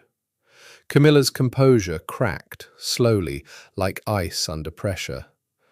"Leonardo, you hired men to threaten Sienna," Leonardo said, each word precise, deadly. "You let me believe it was your father, watched me negotiate an entire treaty to appease a man who had nothing to do with it, while you sat half a block away and watched a blade get pressed to the throat of the woman I love." "I didn't want her hurt," Camilla said, and for the first time genuine emotion broke through her carefully maintained mask. Desperation, raw and ugly. "I told them to frighten her, that's all, to scare her into taking the money and leaving. I never authorized a blade at her throat, Leonardo, I swear to you." "You authorized armed men to accost her in a dark alley," Leonardo said, rising from his desk, his fury a controlled, terrible thing. "What did you think would happen, Camilla? That they'd offer her tea and a polite conversation? I was desperate." Camilla's voice broke entirely now, the composed heiress dissolving into something rawer, more human. "You don't understand what it's like, Leonardo, watching my entire future disappear because you fell in love with someone else. My father will disown me if this alliance collapses entirely. Do you understand that? I have spent my whole life being told my only value is the marriage I would make. Without it, I am nothing to my own family." Something in her desperation gave Leonardo pause. Not forgiveness, never that, but a flicker of understanding for a woman who'd been shaped by the same brutal, transactional world that had shaped him, who'd simply had far less power to fight back against it. "That does not excuse what you did," he said, quieter now, though no less final. "You endangered her life, Camilla. There is no version of this conversation that ends without consequences." "What are you going to do?" Camilla asked, and for the first time real fear entered her voice. Leonardo considered her for a long, cold moment, weighing justice against mercy, family alliance against personal fury, before finally speaking. "You're going to tell your father everything," he said. "Every detail. And then you and I are going to decide, together, what happens next. Because if I handle this alone, Camilla, I promise you, you will not like my solution." Antonio Moretti's face, when his daughter finished her confession in Leonardo's office 2 hours later, went through a transformation that Sienna, finally allowed into the room, her hand gripped tight in Leonardo's, would remember for years. Shock, giving way to fury, giving way finally to a grief so profound it seemed to age him a decade in the space of a single conversation. "You endangered a life," Antonio said to his daughter, his voice shaking with barely controlled rage, "to preserve a marriage that was never truly yours to save. Do you understand what you've done, Camilla? Not just to this family's honor, but to your own soul." "Papa, I was trying to protect our future." "You were trying to protect yourself," Antonio said, cutting her off. "And in doing so, you nearly started a war that would have gotten us both killed. Vitale men do not forgive threats against the people they love. I have known that my entire life. I built our alliance with his family on that exact understanding." He turned to Leonardo, something old and weary in his eyes. "I owe you an apology, Leonardo. I did not authorize this. I would never have authorized this."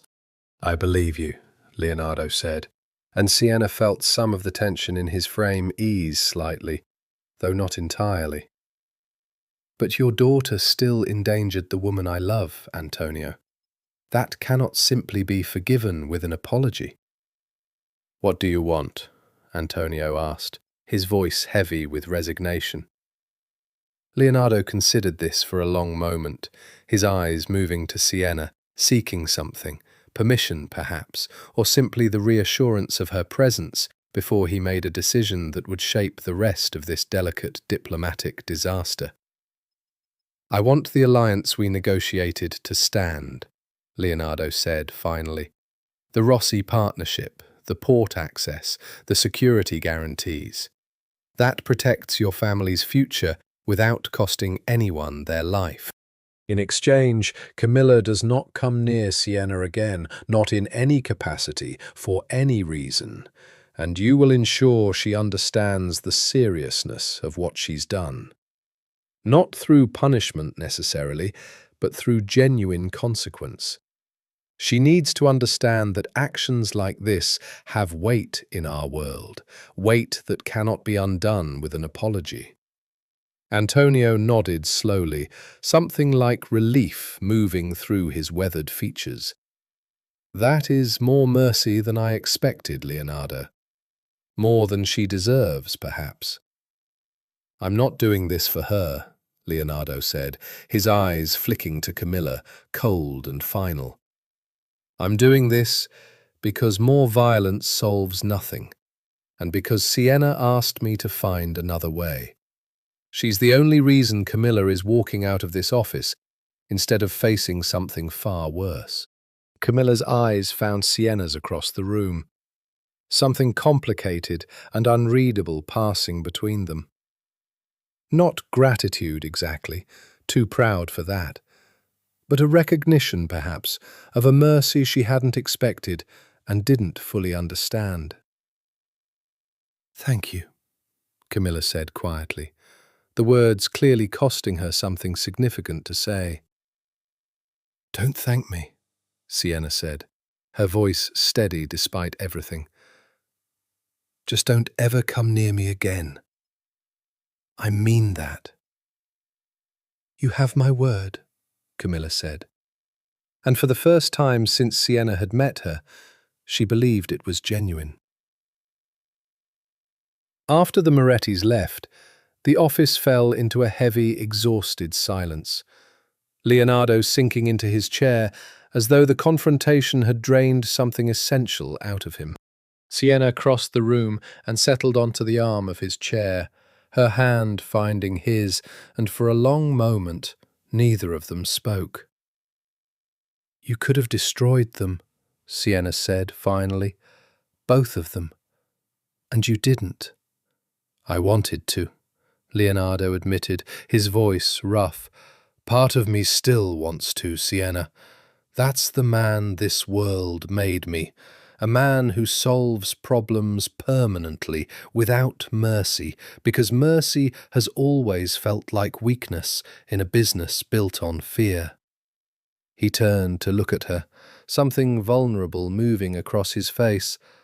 "But another part of me, a part that didn't exist before you, wanted to prove something different was possible, that I could protect what's mine without becoming exactly what my father raised me to be. "You did," Sienna said softly, pressing a kiss to his temple. You found another way, Leonardo. That's not weakness. That's the hardest kind of strength there is. Leonardo pulled her into his lap, burying his face against her neck, breathing her in like a man finally allowing himself to feel the full weight of everything he'd nearly lost. "I love you," he said, muffled against her skin, "more than I have words for, more than this contract ever accounted for." "Speaking of the contract," Sienna said, a small, teasing smile finding its way through the exhaustion, "we have 11 days left, Mr. Vitale. What happens then?" Leonardo lifted his head, studying her with an intensity that made her breath catch, all the exhaustion of the day burning away into something fierce and certain. "Then," he said, "I intend to make sure you never have a reason to leave." The final 11 days of the contract passed in a strange, suspended peace. The danger that had shadowed their entire relationship finally, cautiously receding, replaced by something Sienna had almost forgotten was possible. Simple, uncomplicated happiness. Leonardo took her to Italy for 4 of those days, a whirlwind trip to a villa on the Amalfi coast that belonged to his family, perched on cliffs overlooking water so blue it looked painted. They walked through Positano's winding streets hand in hand, ate dinner at small restaurants where no one knew the Vitale name, and for the first time since they'd met, existed simply as two people falling in love, unburdened by contracts or family expectations, or the constant, exhausting performance of appearances. "I could stay here forever," Sienna said on their second night, standing on the villa's terrace, watching the sun sink into the Mediterranean in a blaze of orange and gold, Leonardo's arms wrapped around her from behind. "We could," Leonardo said, surprising her. "I've thought about it, Sienna. Walking away from all of it, the business, the family, the danger, building something simpler somewhere far from New York." "You don't mean that," Sienna said, turning to face him, though something in his expression made her reconsider. "I mean it more than I've meant anything," Leonardo said quietly. "But I also know myself well enough to understand I'd be running from responsibilities I can't actually escape. My mother, my father's health, which isn't what it used to be, the people who depend on Vitale Holdings for their livelihoods. I can't disappear entirely, but I can build something different within the world I've inherited. Something that includes you, permanently, without contracts or 90-day deadlines." Sienna's heart hammered against her ribs. "What are you saying, Leonardo?" He reached into his pocket, and for one wild, dizzying moment, Sienna thought he was about to produce a ring.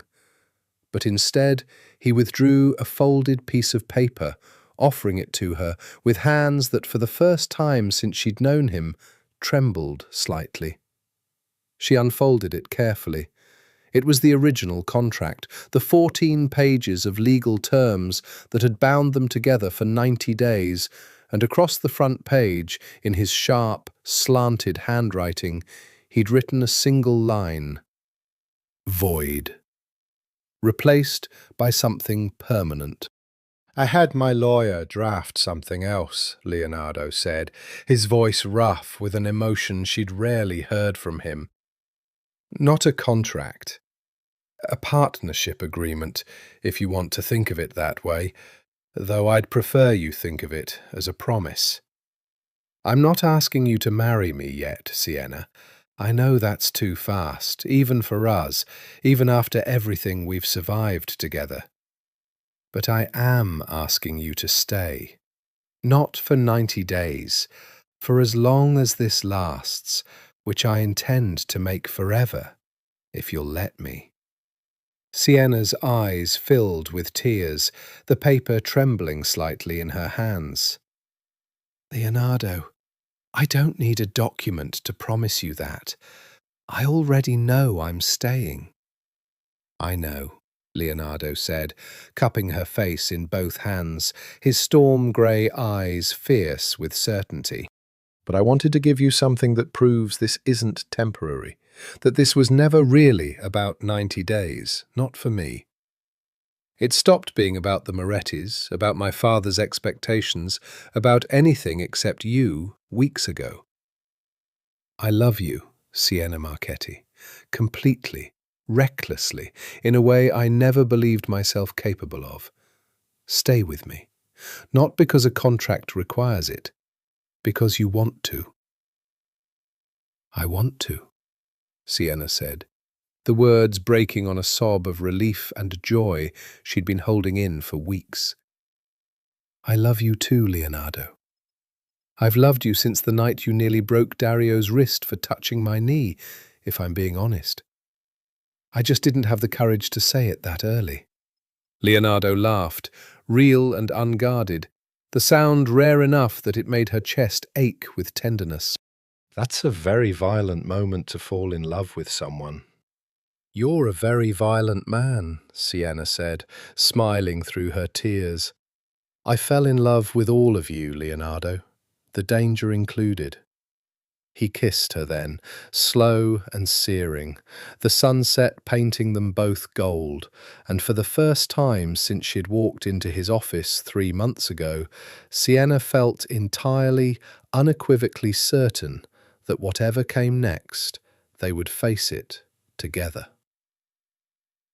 They returned to New York 2 days later, the danger of Antonio and Camilla Moretti finally, genuinely behind them, the contract officially void and replaced by something real. But even as Sienna allowed herself to believe the worst was over, a new shadow was already gathering, one neither of them had anticipated, rooted not in the Moretti's ambition, but in a secret from Leonardo's own past that was about to resurface with devastating consequences. The shadow arrived 3 weeks later, in the form of a woman Sienna had never seen before, standing in the lobby of Leonardo's building with a child on her hip and an expression of fierce, desperate determination. Sienna recognized trouble before she recognized the specifics. The way the security guards hesitated, uncertain, the way the woman's eyes swept the lobby with the particular urgency of someone who'd rehearsed this confrontation 100 times in her head before finally working up the courage to attempt it. "I need to see Leonardo Vitale," the woman said, her voice carrying an accent Sienna placed as Sicilian, worn thin with exhaustion and something that looked uncomfortably like grief. "Tell him Isabella Conti is here. Tell him it's about his brother." The word brother stopped Sienna cold. As far as she knew, Leonardo had no siblings, an only child, born into a legacy he'd never asked for, the sole heir to everything Salvatore Vitale had built. She approached carefully, aware of the toddler on the woman's hip, watching her with wide, curious eyes. Dark hair and storm-grey eyes that sent an uncomfortable jolt of recognition through Sienna's chest. "I'm Sienna," she said gently. "Leonardo's. I'm with Leonardo. Can I help you?" Isabella's eyes swept over her, assessing, before something in her posture relaxed slightly, recognizing perhaps a fellow woman navigating the treacherous currents of a world built entirely around Vitale men. "I need to speak with him directly. It's about Matteo." "I don't understand," Sienna said carefully. "Leonardo doesn't have a brother." Isabella's laugh was short, bitter, exhausted. "That's exactly what Salvatore Vitale would want everyone to believe." The confrontation that followed, once Leonardo arrived, summoned by a frantic call from the front desk, his face going ashen the moment he laid eyes on Isabella and the child on her hip, unfolded like a slow-motion collapse of everything Sienna had believed about the careful, controlled world Leonardo inhabited.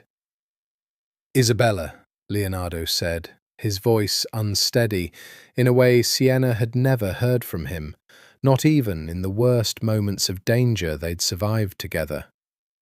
"What are you doing here? How did you find me?" 20 months, Isabella said, her voice shaking with barely contained fury and grief.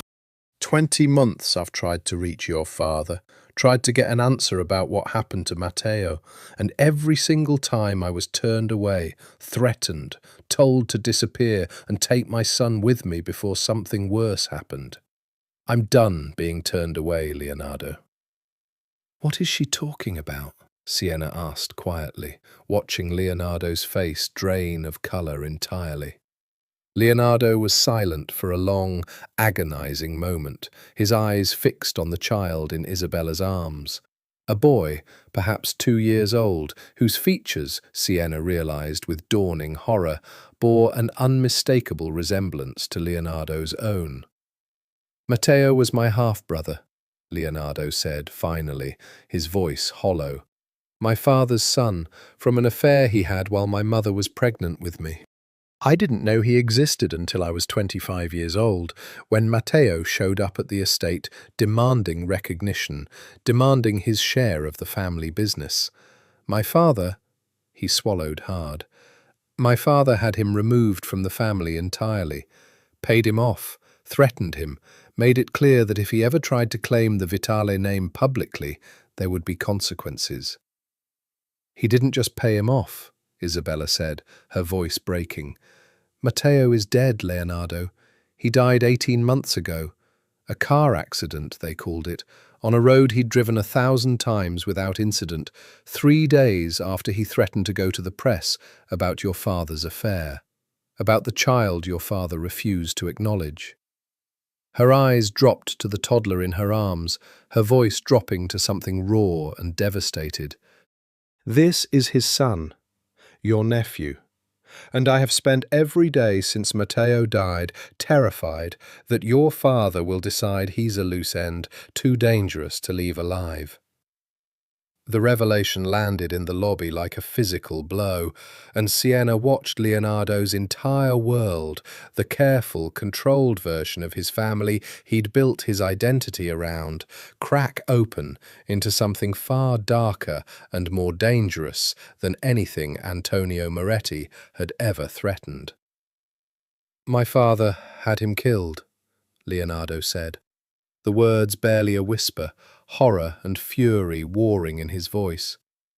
"I don't have proof," Isabella said. "Not proof that would hold up anywhere that matters. But I know Matteo, Leonardo. He didn't make careless mistakes on roads he'd driven 1,000 times. And 3 days after he threatened your father—" She didn't finish the sentence. She didn't need to. Leonardo's hands had curled into fists at his sides, his entire body rigid with a fury Sienna had never witnessed in him before, not even in the alley the night Sienna had been attacked. This wasn't the controlled anger of a man protecting what was his. This was something deeper, more foundational. The horror of discovering that the father who'd shaped his entire understanding of family, of loyalty, of the rules that governed their dangerous world, might be capable of murdering his own son to protect a secret. "I need you to keep him safe," Leonardo said finally, looking at the toddler with an expression Sienna had never seen on his face before. A fierce, immediate, unconditional protectiveness that transcended everything else happening in that lobby. "Both of you. Whatever it costs. I will not let my father add another body to the list of things he's willing to sacrifice for this family's reputation." "Can you actually protect us from him?" Isabella asked, her voice small, desperate. "He's your father, Leonardo. Your blood." Leonardo's jaw tightened, something cold and final settling into his storm-grey eyes. "My blood," he agreed, "and also, apparently, a man capable of murdering his own child to keep a secret. That ends now, Isabella. I promise you that." Sienna reached for his hand, grounding him, and felt him grip it back with a desperate intensity that told her exactly how close to the edge he was standing. Whatever peace they'd found in Italy, whatever fragile happiness had bloomed in the 11 days since he'd voided their contract, it had just been shattered by a truth far more dangerous than anything the Marchettis had ever threatened. A truth that lived at the very heart of the family Leonardo had spent his entire life trying to protect. Salvatore Vitale's study, the same room where he'd once warned Leonardo to protect Sienna properly or not at all, became the site of a different reckoning 3 days later. Leonardo standing across from his father, with a fury so controlled it was more terrifying than any explosion could have been. Sienna beside him, Isabella and the child waiting in a secure location Dante had arranged, protected by men who answered only to Leonardo now. "Matteo," Leonardo said, his voice flat, deadly. "Tell me the truth about what happened to him, Papa. I want to hear you say it." Salvatore's face, for the first time in Leonardo's memory, showed something other than absolute control, a flicker of something that might have been guilt, quickly buried beneath the familiar mask of authority. "Matteo made choices that endangered this family. He was your son," Leonardo said, his voice rising for the first time, the careful composure cracking entirely. "He wanted recognition, Papa. He wanted a place in a family that had already claimed him through blood, whether you wanted to admit it publicly or not. And instead of giving him that, you had him killed and left his son fatherless." "I did not order that boy's death," Salvatore said, and something in his voice, a rawness, a genuine anguish, gave Leonardo pause. "I threatened him, yes. I paid him to disappear, yes. But I did not order his death, Leonardo. I swear to you, on your mother's life, I did not." "Then who did?" Leonardo demanded. Silence stretched between them, heavy and dangerous, and Sienna watched something shift behind Salvatore's flat, weathered eyes. Calculation, perhaps, or the particular dread of a man realizing he was no longer entirely certain who he could trust within his own organization. "I don't know," Salvatore admitted finally, and the admission seemed to cost him something significant. "But I have my suspicions, and if they're correct, this goes far beyond one dead son, Leonardo. It goes to the heart of this family's security." "Explain," Leonardo said, his voice still hard, though something in his father's genuine distress had shifted the temperature of the confrontation. "Marco," Salvatore said quietly, and Leonardo went very still. "Your driver. He's worked for this family for 15 years, trusted with everything, including things I've never told you. Matteo came to him first, before he came to me, asking for help reaching out to the family. Marco brought him to me. But I've since learned Marco had his own business dealings with Antonio Moretti, arrangements I wasn't aware of. If Matteo's public claim threatened the alliance Marco was quietly profiting from, the implication hung in the room, devastating in its simplicity. "Marco, the man who'd driven Sienna to countless family dinners, who'd been present the night she was attacked, who Leonardo had trusted implicitly for over a decade, might have orchestrated his half-brother's murder to protect a secret arrangement with the very family that had recently threatened Sienna's life.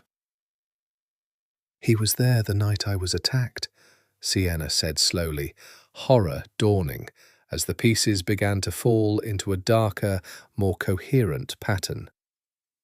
"Leonardo, he had a direct line to you the entire time. What if the attack wasn't purely Camilla's doing?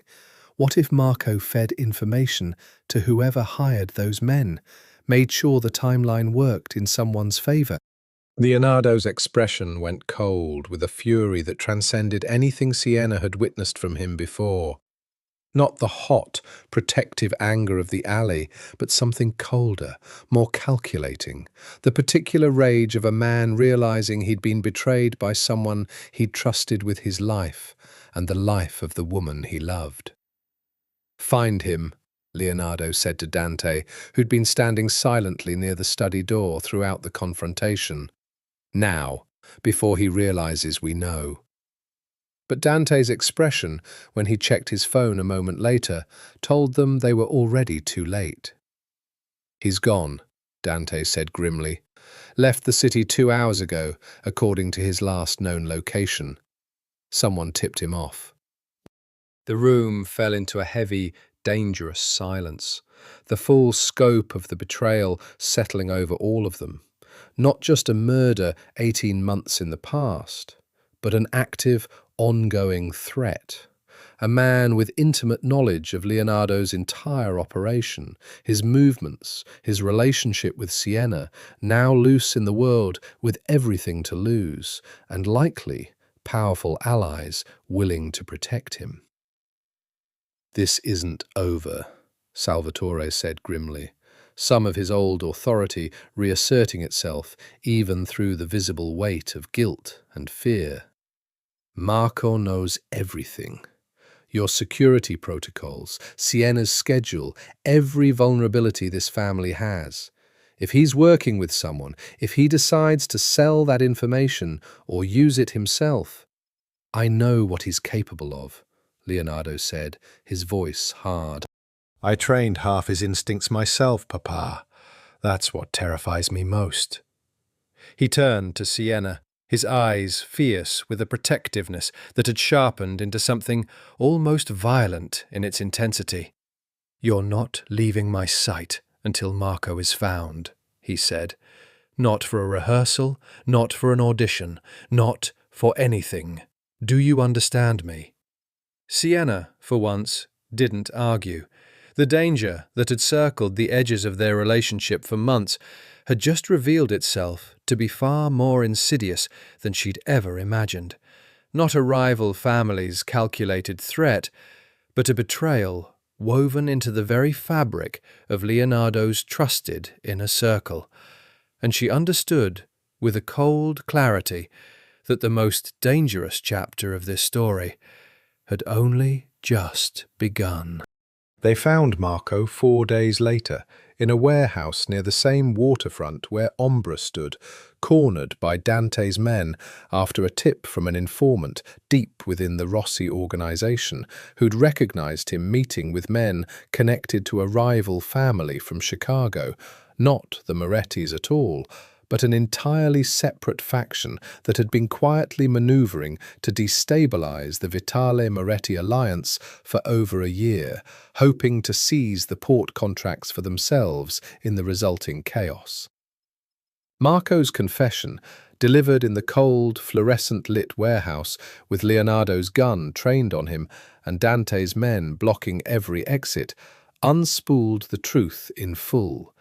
He'd been feeding information to the Chicago faction for 2 years, drawn in by debts he'd never disclosed to the Vitale family, debts that had made him vulnerable to exactly the kind of manipulation this world thrived on. Matteo's death had been his doing, ordered by his Chicago handlers who'd recognized an opportunity to destabilize the Vitale succession by eliminating an inconvenient half-brother before his claims could complicate an already fragile power structure.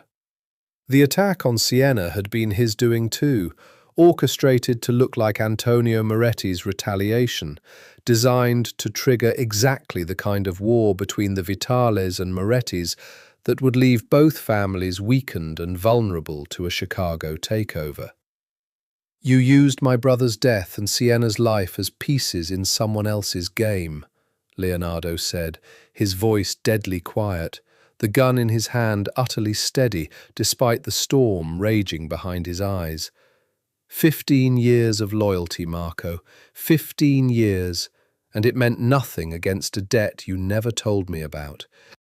"I didn't have a choice," Marco said, his voice shaking, sweat beading on his forehead despite the warehouse's chill. "They would have killed my family, Leonardo. My sister, her children. You could have come to me," Leonardo said. "I would have protected you. I would have handled it. Instead, you chose to become the exact kind of poison this family has spent generations trying to keep out." What happened next, Sienna would never fully learn the details of. Leonardo had insisted she wait outside the warehouse, protected by 2 of Dante's men, and whatever justice was ultimately delivered inside those walls remained, by unspoken agreement, outside the boundaries of what they discussed afterward. She understood enough, from the grim satisfaction on Salvatore's face when he arrived an hour later, from the quiet, exhausted finality in Leonardo's eyes when he finally emerged and pulled her into his arms without a word, to know that the threat, at least, was over.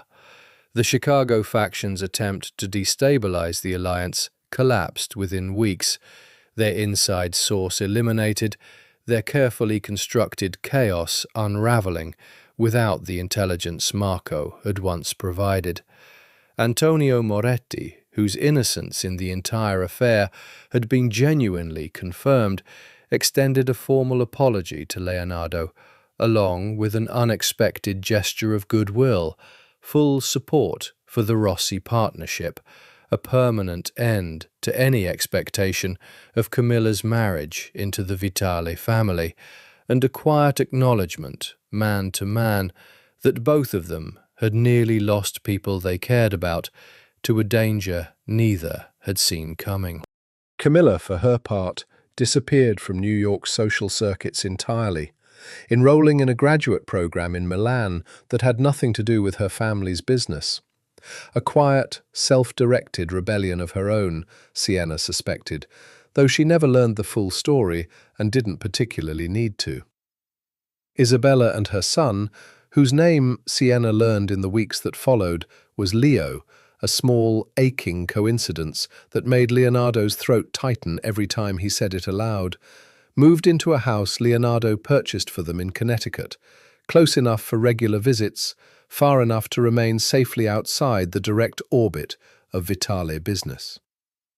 Leonardo visited every week, without fail, determined to give his nephew the acknowledgement and protection his own father had denied Matteo. "I used to think love in this family always came with a price," Leonardo said one evening, 6 weeks after Marco's betrayal had finally been resolved, standing on the terrace of his penthouse with Sienna's back pressed against his chest, both of them watching the city glitter below in the deepening dusk. "I thought loving someone meant eventually losing them, or being forced to choose between them and everything else this family required. Matteo taught me that lesson before I even knew his name. My father chose the family's image over his own son's life." "And now?" Sienna asked softly, turning in his arms to face him. "Now I think love is the only thing worth risking everything for," Leonardo said, his storm-grey eyes soft in a way that still, after everything, took her breath away. I spent 32 years building walls to protect myself from exactly this kind of vulnerability. You walked through every single one of them without even trying, Sienna. I don't want the walls back. I'd rather be terrified and honest than safe and alone. He reached into his pocket then, and this time, when he withdrew a small velvet box, Sienna's breath caught in her throat entirely.